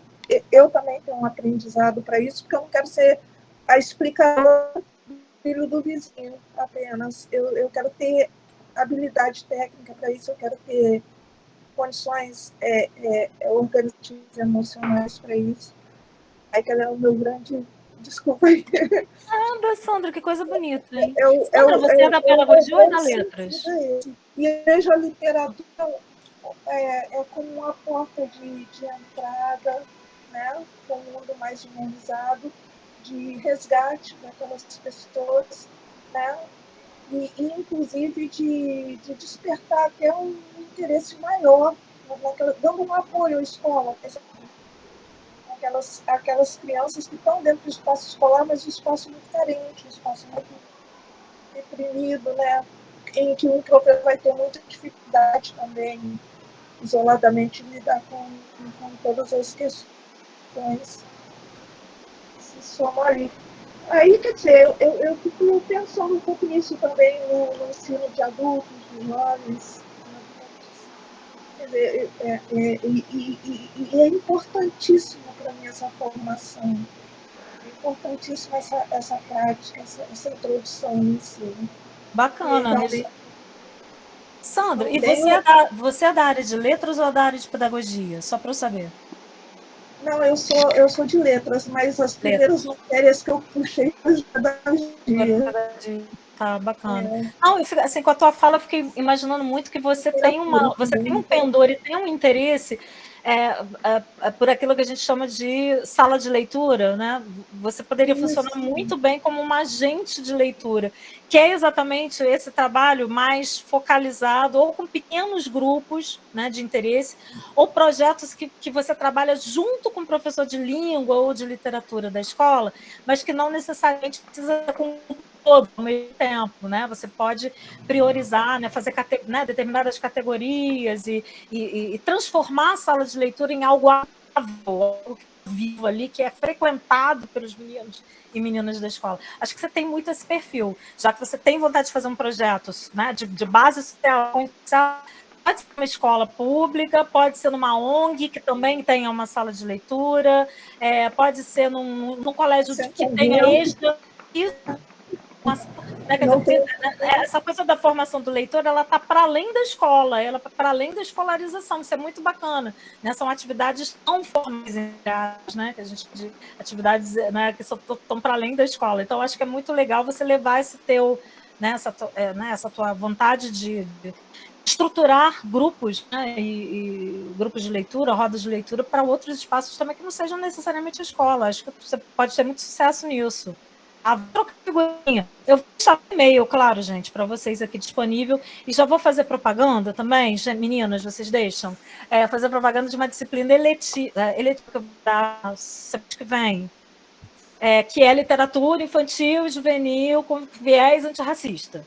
Tá? Eu vou dar essa disciplina exatamente para o grupo do PID, mas ela vai ser aberta. Porque como ela vai entrar no sistema da UFRJ, no SIGA, ela vai ficar aberta para todo mundo, né? Vou abrir as 30 vagas, ou 35 são, né, de praxe, e aí, assim, eu vou priorizar os alunos do PIBID, que são 15, mas as outras vagas eu vou deixar abertas para quem quiser chegar. Então, Sandra, se quiser chegar, chega. Nessa, Ana, Sérgio, fiquem à vontade, tá? Eu aviso a Ana e a Beatriz, mando para elas o card, o código direitinho da disciplina, se vocês quiserem vir no semestre que vem para a gente brincar um pouquinho de leituragens.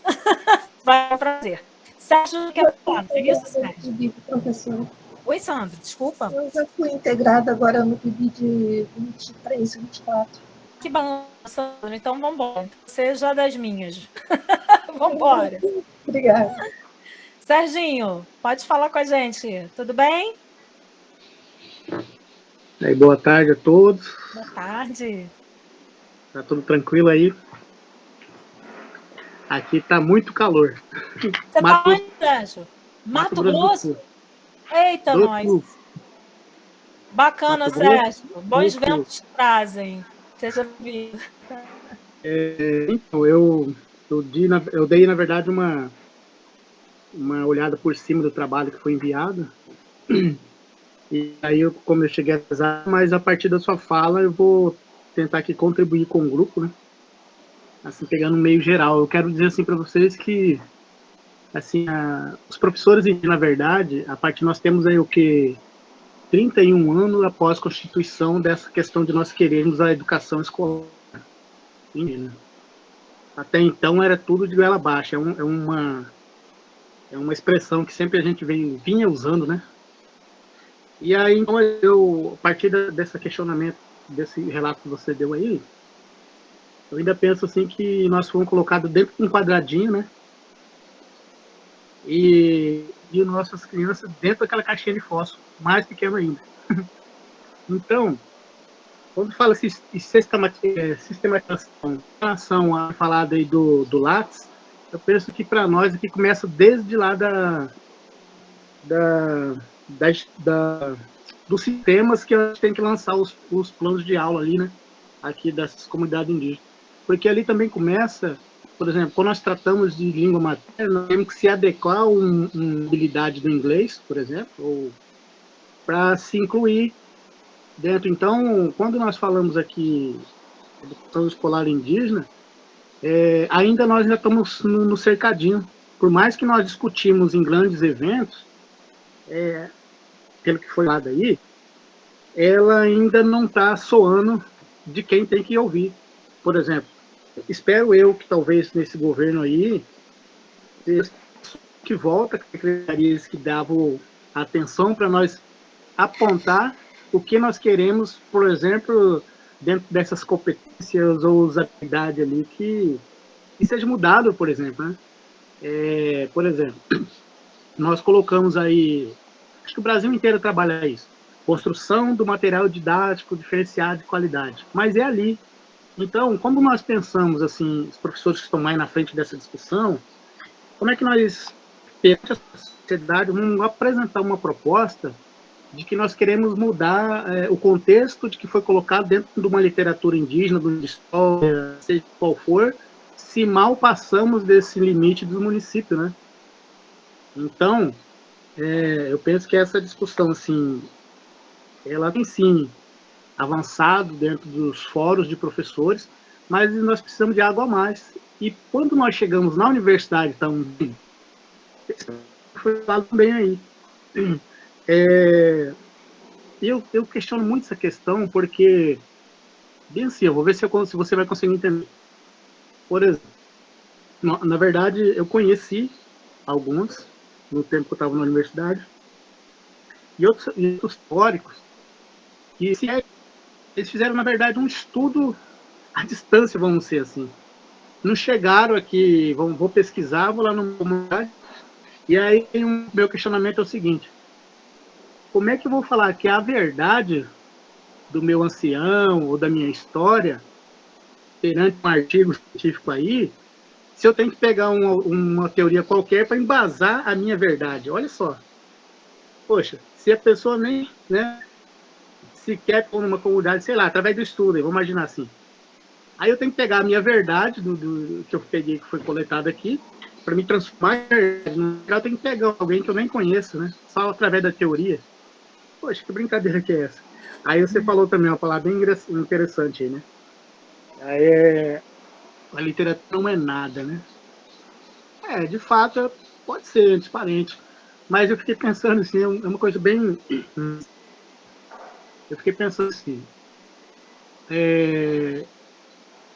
o nosso nada, talvez para a sociedade, ele pode ser tudo para nós, né? Imagina, para que a gente consegue levar, aí nós gostamos de levar assim. Ah, vamos levar então quem narrou essa história, né? Aí chegamos... Peraí. Olha que interessante. E aí também nós, principalmente agora numa escola, nós estamos com um projeto que ainda eu lancei um projeto lá, ele chama Ishomoti Iu Kokomoti, Leitura em Movimento. Ele é um projeto bilíngue, onde que nós trabalhamos ali, por exemplo, as cartilhas aqui na escola, por exemplo, como nós não somos falantes, aí adaptando no projeto construindo o bilinguismo.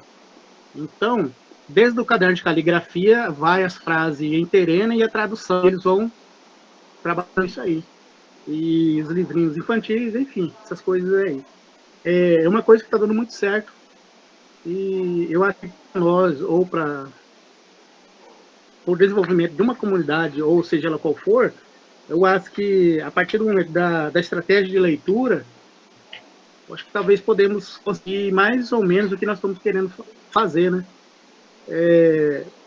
Mas assim, só mais para contribuir com a discussão do grupo, não sei se sair muito fora, mas eu acho interessante essa questão,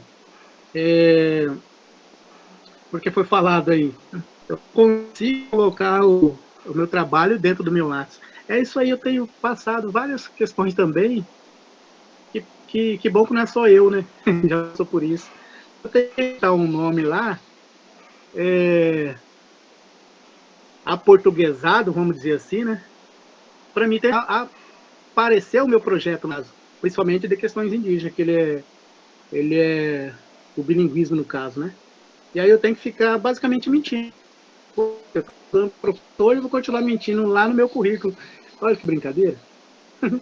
Era mais ou menos isso, professora. Sérgio, maravilha, vou ter falado Sérgio. Sérgio, que eu trabalho, vou ter... eu quero conhecer isso. Você me manda essas coisas aí por e-mail, por favor. Quero conhecer o que vocês estão fazendo aí.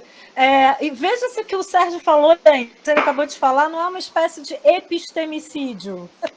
Ou seja, as línguas e as comunidades indígenas já sofrem há 500 anos com um processo de anulação, obnubilação, apagamento, extermínio, agora epistemicídio, que não tem nem lugar no Lattes para ele colocar, né, o trabalho acadêmico que ele faz com o bilinguismo na aldeia dele. Olha que loucura. Está difícil, imagina para o Sérgio, para os colegas dele, para os docentes indígenas, né, lá do Mato Grosso do Sul.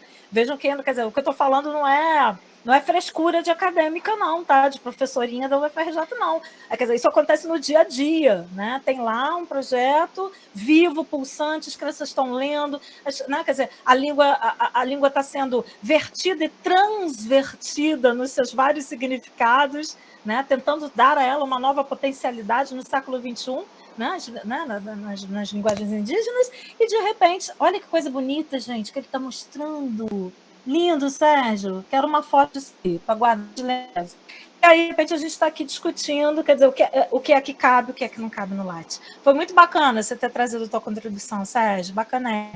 Olha, eu me dei conta, agora que o Sérgio falou, eu me dei conta de que a gente nem tocou no material que a gente pediu para coletivizar aqui de leitura. Vocês não querem fazer... Então, olha que aula maluca que a gente teve. A gente falou de tudo, né? E vai voltar o texto no final da aula. Vamos fazer, né? Só para não deixar, né? Para depois vocês não dizerem que eu entreguei uma proposta e não fiz o que eu prometi. Ou seja, pelo menos para a gente tomar um destino do Guilherme. Eu acho que é importante trazer o Guilherme para esse palco aqui. Porque eu acho que, de alguma forma, essa personagem fictícia chamada Guilherme figurativiza uma série dessas nossas angústias todas, né? Tudo isso que a gente falou aqui hoje, né? O Guilherme é um aluno de 6º ano, assim como é minha filha. Eu vejo muito da Aimee nele também. E é o aluno que a gente vai encontrar nas escolas que necessariamente não são de excelência, mas nas quais a gente vai fazer o melhor trabalho que a gente puder como professores de escola pública. Vou fazer o seguinte, talvez não dê para a gente fazer a leitura na íntegra, porque o texto é muito grande, mas, assim, na medida possível, eu vou tentar dinamizar isso. Se alguém se sentir à vontade para dividir essa tarefa comigo, é só sinalizar, tá? E a gente vai tentando, pelo menos assim, pegar alguns flashes mais imediatos e mais, digamos, mais importantes, né, dessa história do Guilherme, até ele parar na sala do diretor com aquele dilema: faço ou não faço essa redação? Fico ou não fico com nota 0? Né? Estou questionando para o poder da escola, enfim, né, todas essas coisas. Antes de eu começar, a Sandra quer falar alguma coisa, o Sérgio também. Sandra, pode falar rapidinho? É sobre o texto. Achei ele de um frescor, de uma autenticidade absoluta com as emoções, essa fase que as crianças passam, né? São com 11 anos, né? E discute bem esse convívio da escola e da sociedade, as diferenças, os choques, né? Da vida pessoal, quer dizer, e o medo que o menino tem, o receio daquela cultura formal que ele ainda não alcança, né? Mas principalmente que nunca todo assim, texto, assim, um pequeno detalhe, né? Claro, todo texto é encantador, mas tem um pequeno detalhe que é a questão dele. Eu acho que isso é quase que uma utopia para as crianças que não vivem naquelas condições que ele, ou piores, que seria encontrar um casal de adultos que compreendesse a situação dele, a aflição. E um homem queria ajudar a ser convencido a se acalmar, a costurar, ajudar a recuperar a rede, e uma mulher que era compreensiva frente àquilo. Aquilo me chamou muita atenção inserido ali dentro. Além de toda a poesia. Bacana, Sandra.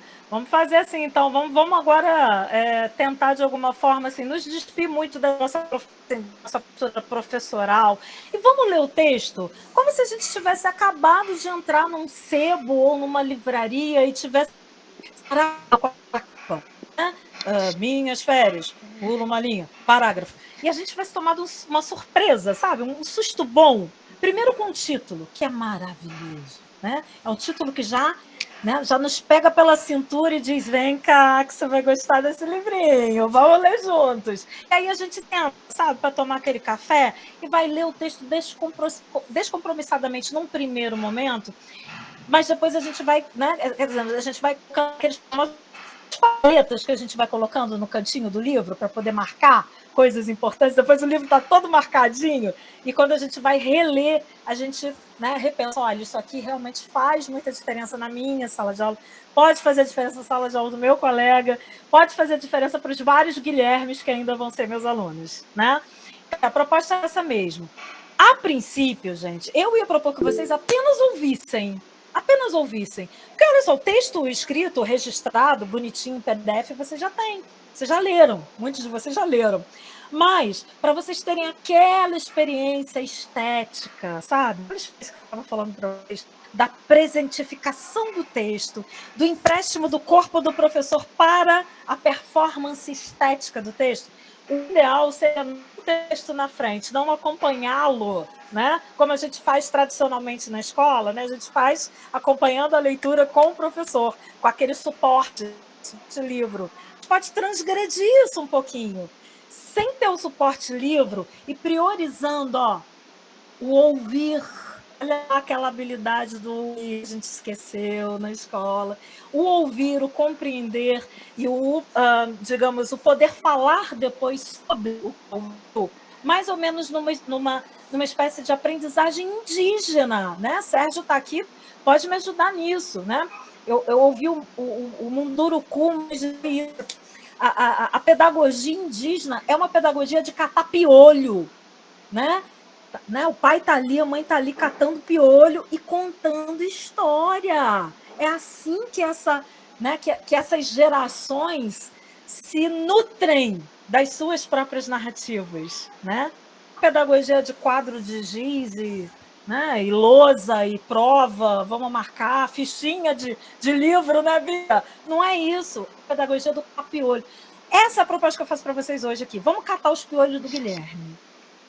Né? Foquem aqui nessa velha professora aqui, que é de rosa, tá de Barbie, tá? Em homenagem a vocês. Eu não costumo usar rosa, não, tá? Mas hoje eu tô de Barbie, né? Para parecer uma professorinha mais simpática para vocês. Se vocês quiserem tela grande aí, olha para mim, olha para o meu olho, olha para a articulação que eu vou fazer com a boca das palavras, olha para o meu gestual, que é isso que vai fazer diferença na leitura. E é essa proposta que eu queria que vocês levassem para as suas salas de aula depois, né? Que levassem o Guilherme e as grandes dúvidas que ele tem, e as hipóteses linguísticas que ele tem, para além de tematizar apenas aulas de língua portuguesa, ou os problemas, né, linguísticos pelos quais a gente... Né, nos quais a gente se debruça e pelos quais a gente ainda luta, né, até hoje. Mas que a gente leve como narrativa, como experiência vivida, como experiência do contado, como experiência do ouvido, né? O ouvir, o contar, o interiorizar e depois o partilhar nessa roda de saberes ancestrais, como diria o Sérgio, né? Isso é o mais bacana. Vamos fazer isso então? Vocês topariam? Eu ia até botar a imagem do texto aqui do lado, mas eu não vou fazer isso, não. Não vou fazer, não. Eu vou escolher assim, a esmo, algumas passagens do texto, nesses 10 minutos, pode ser 10 minutinhos que nos resta? Eu tenho 10 minutos? 10 minutinhos só, tá? E aí a gente termina essa grande roda aqui de colaborações de vocês, tudo bem? Deixa eu só puxar aqui no meu computador, minhas férias pulam uma linha parágrafo. Obrigada, Cristiane, por a coisa bonita que você escreveu. E as ilustrações, só para lembrar, são de um grande artista plástico também chamado Orlando, né? Que foram editados aí a editora Salamandra, que não existe mais, né? Infelizmente. Mas vamos lá. Eu começo, só chamando a atenção de vocês para as ilustrações do próprio sumário, né? Quando vocês forem pegar o texto de novo, os capítulos eles são também desenhados, né? Cada capítulo tem lá um desenho, né, que abre o capítulo como se fosse uma espécie de rubrica, né? Como se fosse assim, um desenho, uma explicação daquilo que vai acontecer, que a gente já se prepare para esse acontecimento. De qualquer maneira, o primeiro dia é sempre o primeiro dia. O primeiro dia já é sempre uma revelação para todo mundo. E não foi diferente com o nosso amigo Guilherme. Eu começo pelo primeiro e depois vou pulando até a gente chegar aos últimos dias em que ele tem que resolver o problema da redação dele. Ele começa assim. O primeiro dia de aula é o dia que eu mais gosto, em segundo lugar. O que eu mais gosto em primeiro é o último. Porque no dia seguinte chegam as férias. Os dois são os melhores dias na escola, porque a gente nem tem aula. No primeiro dia, não dá para ter aula, porque o nosso corpo está lá na escola, né? Mas a nossa cabeça está nas férias. E no último dia, também não dá para ter aula, porque o nosso corpo está na escola, mas a nossa cabeça já está nas férias. Era o primeiro dia. É para ser a aula de português, mas não era não, porque todo mundo estava contando as férias. Como assim? Como é que todo mundo queria contar mais do que ouvir? O barulho na classe estava ensurdecedor. O que está acontecendo com esse pessoal? Isso explica o fato de ninguém ter escutado a professora gritando para a gente parar de gritar. A professora gritando para a gente parar de gritar. Pois bem, todo mundo estava bem surdo, mas bem surdo mesmo. Quando ela bateu com os livros em cima da mesa, pá! A nossa surdez passou. Engraçado, né? E todo mundo ficou olhando para ela. Aí, ela estava assim, né, de pé, na frente do quadro. E aí ela ficou assim, em silêncio, com a cara bem brava, olhando pra gente. Aí, quando o professor está em silêncio, vocês sabem, né? Com uma cara assim, bem brava. E quando ele fica em silêncio, ele quer que a gente também fique, né? E aí a gente fica com aquela cara assim, sem graça, olhando para a cara brava do professor. Aí a professora puxa a cadeira e senta, né? Tá. Atrás dela, no quadro negro, eu vi decretado o fim das nossas férias. O fim do nosso primeiro dia de aula sem aula. Lá estava escrito redação. Escrever 30 linhas sobre as férias. Eu sabia que as férias de ninguém iam ser mais as mesmas na hora que virassem uma redação. É simples. Férias é legal. Redação é chato. Quando a gente transforma as nossas férias numa redação, elas não são mais as nossas férias. Elas são apenas a nossa redação. Portanto, mas não teve jeito. Todo mundo tirou o caderno da mochila, menos eu, né? Eu fiquei olhando para aquela frase no quadro, enquanto os zíperes e os velcros das mochilas eram os únicos barulhos na sala. De repente, as nossas férias ficaram silenciosas. Cara, onde já se viu férias sem barulho? E além do mais, eu tenho certeza que a professora nem quer saber de verdade como é que foram as nossas férias. Ela só quer saber como é que a nossa letra, se a gente tem pouco jeito para escrever redação ou se tem muito jeito. Ou seja, aqueles 2 meses inteirinhos de despreocupações estavam prestes a virar 30 linhas de preocupações, com acentos, vírgulas, parágrafos, e ainda por cima com a letra legível, depois de tanto tempo sem terminar. Sim, não dá. Mas, tudo bem.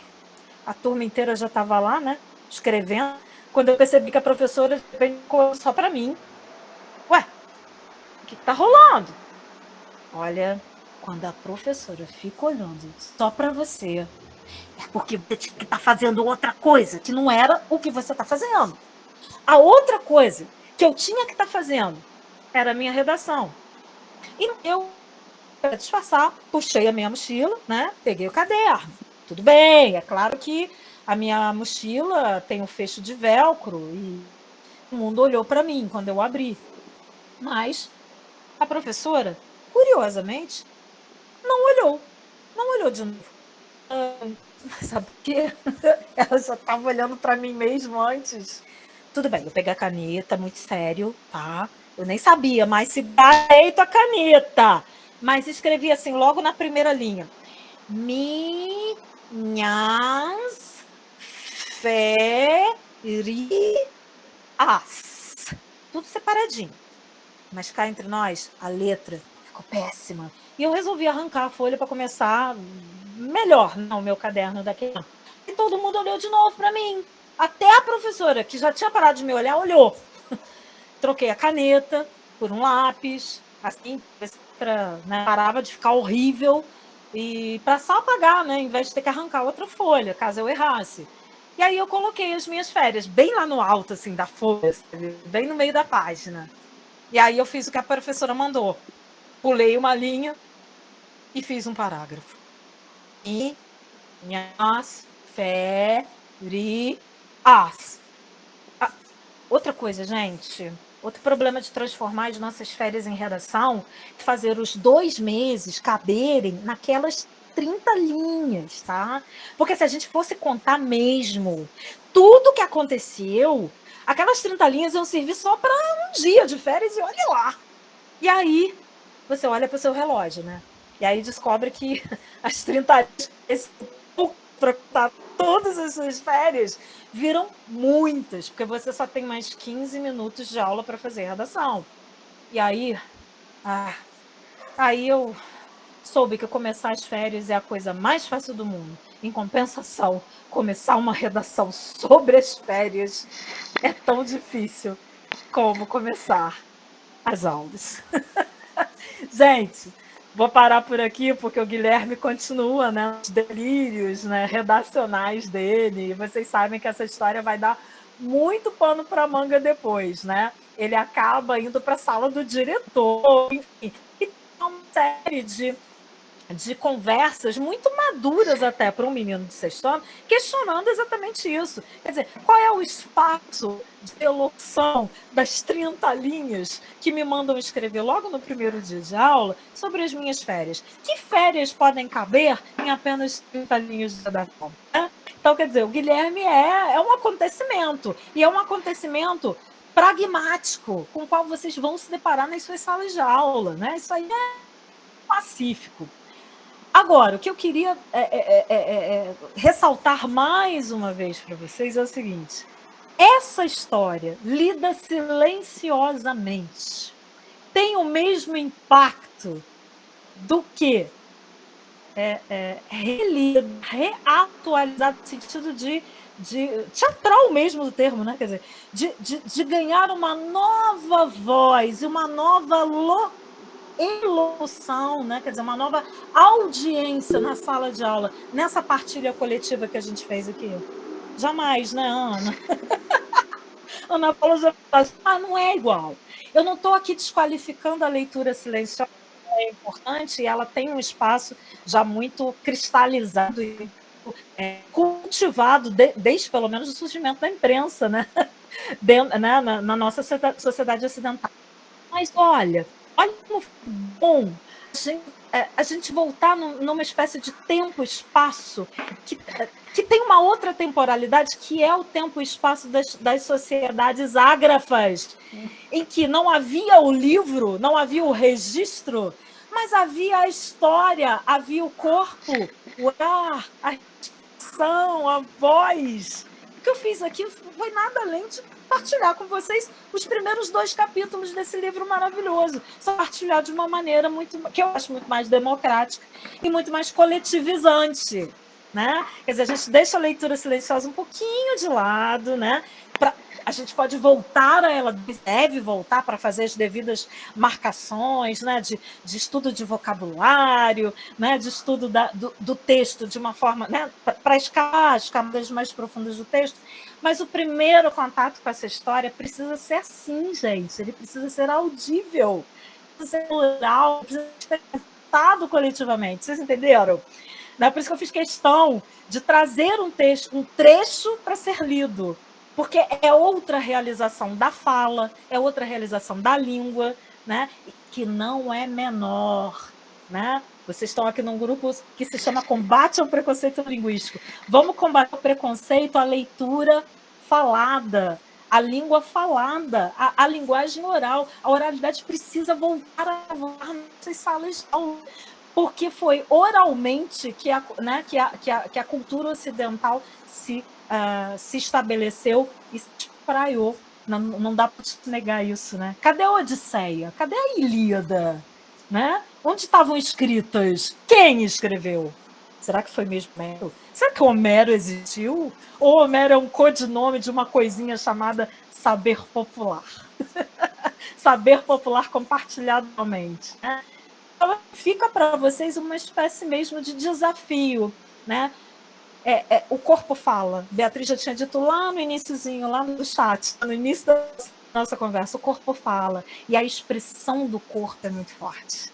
A expressão do corpo numa sala de aula é forte demais. Imaginem vocês, corpos pequeninos, corpos de 11, 12 anos, lendo essa história em voz alta, numa roda. Imaginem corpos pretos, corpos femininos, corpos masculinos, corpos trans, lendo Giovanni Martins, O Sol sobre a cabeça, lá na sala de aula do ensino médio, né, de uma escola de periferia. É isso que importa, é isso que faz com que a gente, né, crie aquele famoso conceito de identificação, que é fundamental para qualquer leitura e qualquer, né, fruição leitora que a gente queira estabelecer. Dentro da escola, na nossa casa, no nosso grupo de leitura, no grupo de pesquisa. Gente, dá para ler até texto acadêmico de forma teatral. Dá. E muda a percepção que a gente tem, né, das coisas que a gente estuda, né? De alguma forma valoriza, né, aquela elocução mais acadêmica, mais certinha, mais cuidadinha, e traz ela para um mundo de possibilidades da voz e do corpo, que é infinitamente mais complexo e mais rico nesse sentido. Bacana, meninos! Vamos fazer isso! Quem gostaria de levar esse desafio aí para as suas salas de aula? Depois dá a notícia para gente. Flavinha já faz isso com a turma dela lá da EJA, que eu sei que faz. Flavinha faz isso com Conceição Evaristo, faz isso com a Carolina Maria de Jesus, né, Flavinha? Traz para gente depois, quem sabe, num segundo encontro, a gente possa se reencontrar daqui a mais algum tempo, vocês trazerem os resultados dessa experiência. Isso é muito bacana, né, Ana, Bia? Acho que ia ser bacanérrimo, né? Dessa conversa que a gente teve aqui hoje, despretensiosa, saiu um projeto bacana de leitura literária, né? Educação literária, de letramento, e letramento sem preconceito linguístico, que é mais importante ainda. Queria agradecer muito a vocês pela paciência. Flavinha, beijo. Linda. Flavinha tá operadinha, não pode nem falar, gente. Fica bem aí, tá, Flavinha? E eu queria agradecer esse convite de estar aqui com vocês, esse grupo maravilhoso. Galera do Mato Grosso do Sul, nem sabia que vocês estavam aqui, gente. Coisa linda. Leva meu coração aí. Eu quero ir pro Acre com Beatriz, gente. Como é que eu faço? Eu quero ir para lá, ler e ouvir as línguas indígenas. Que coisa linda, que trabalho que vocês fazem, gente. Muito bacana mesmo. Bacana. Quem quiser comentar alguma coisa, fica muito à vontade. Parei de falar, tá? Para não... para dar espaço a vocês não falam. E aí, fiquem à vontade para fazer qualquer consideração. Enquanto vocês estão fazendo, vou botar meu e-mail aqui, ó, analoivos@gmail.com. Ih, gente, o Gmail não, saiu outra coisa. gmail.com. Agora foi, olha lá. Fiquem à vontade para a gente trocar figurinha. Como vocês têm parte dos nossos debates, dos projetos de extensão. O grupo tem conversas com quem gosta de ensinar, que é muito bacana. A gente faz uma vez por mês, conversa bem informal com professores de educação básica e licenciandos da UFRJ. Temos um projeto chamado Os Pacová, que é um clube de leitura, que a gente também se encontra uma vez por mês, para ler alguma coisa que possa ser lível. Eu acabo de ver isso aqui agora. Não necessariamente um livro, tá? A gente já leu peça de teatro, novela, já leu Os Murais do Cobra, já leu Rock Santeiro, mas o que a gente leu? Leu uma ópera, a gente já leu uma ópera, vocês não têm noção, a gente leu uma ópera. Mas foi super bacana. Tá? Mando para vocês as propagandas através da Bia e da Ana. E, por fim, o projeto Fórum Euclides, que é um projeto mais voltado para a literatura do século XIX, os contemporâneos, prógonos e epígonos do Euclides, né? E os diálogos que eles mantiveram ali no Rio de Janeiro, na literatura fluminense da passagem do século XIX para o século XX, ali no entorno da Rua do Ouvidor. Tudo bem? Fiquem à vontade para fazer qualquer apontamento. Sandra, fica à vontade. Pode falar. Obrigada, professora. Eu queria lhe perguntar se esse texto, eu acho que a linguagem da autora, que ela vem do mercado publicitário, né? É redatora esse texto, ele trabalha sempre com uma oposição, se ele pode ser considerado dialético, assim, parece que está sempre uma oposição entre restrição e liberdade, restrição e liberdade. E ele tem muito humor também, claro. Eu dava gargalhadas, mesmo lendo em silêncio. Olha, com certeza, né? O Guilherme é a síntese, né, personificada da dialética do aluno, né? Bom, agora é para fazer redação? Tá. Mas é para fazer sobre as férias? Tá, mas não cabe aqui nos 30 linhas. O que eu faço? É uma retórica, né? Quer dizer, é um tomar lá da cá, todo mundo. Quer dizer, e a existência desse personagem acaba questionando um certo ranço do ensino e da metodologia de ensino de língua portuguesa, que às vezes tem uma percepção um pouco turva do que é produção textual, como uma atividade que acaba não cumprindo uma função sociocomunicativa de fato, né? Ela acaba sendo esvaziada de sentido, né? De modo que esses textos produzidos, né, a gente de redação escolarizada, não possui leitores na vida real. Quer dizer, quem é que vai ler na vida real a redação das férias do Guilherme? Eita vaca, ponto. No segundo dia, passeei com meu avô de charrete, ponto. Isso não são as férias do Guilherme, né? Isso é uma vivência forjada para preencher 30 linhas de uma dissertação, de uma narração, enfim. Né? Quer dizer, na verdade, é aí mesmo, né? Chamou de dialético, a gente pode até estender um pouquinho mais, né? Até para a área aqui do grupo, e levar em consideração essa natureza só histórica, né, e portanto dialética, mas também discursiva, né, e dialógica da linguagem, né, e que vai abarcar aí uma série de questões, né, o livro vai trazer uma série de questões sobre o estudo, a produção dos diferentes gêneros textuais, né, que existem nas mais variadas esferas de circulação. Uma delas, a escola, né, uma delas é a escola. Mas quando, por exemplo, o Guilherme está jogando bola e quebra a janela lá do vizinho, não tem uma cena assim, né? Ele também tem que argumentar, ele também tem que usar da sua capacidade discursiva para argumentar com o vizinho. Olha, mas espera aí, né? Na verdade, fui eu que chutei a bola que acertou a sua janela. Veja, a bola acertou, a bola passa a ser o agente da ação de acertar. Né? Vamos voltar para essas aulas de voz passiva e voz ativa? Quer dizer, a gente está ali discutindo uma série de terminologias, né, que são muito das aulas de língua portuguesa, só para a vida real, e não naquela redação forjada, né, fria, né, escolarizada ao ápice. É mais ou menos por aí, Sandra. O livro é uma gracinha mesmo, o livro é um achado. Vale a pena. Olha, eu acho até que crianças menores, mesmo menores do que sexto ano, tá? Eu acho que assim, um bom trabalho, se fosse uma mediação segura, dá para a gente trabalhar com Fundamental 1 também. E sem preconceito, dá para trabalhar até com o ensino médio. Sim, mesmo que eles, né, se sintam assim, mas não, livros de, sei lá, ensino, como é que é? Literatura infantil para a gente, não, pera lá. A literatura infantil aqui é tomada como morte do sofrimento todo aluno na escola básica. Então, dá para a gente discutir, por exemplo, numa turma de formação de professores. Né? Eu adoraria discutir isso com os meus professores lá do curso normal. Né? E não me lembro da gente ter lido. A gente leu Paulo Freire. Eu me lembro da gente ter lido aquele artigo, A Importância do Ato de Ler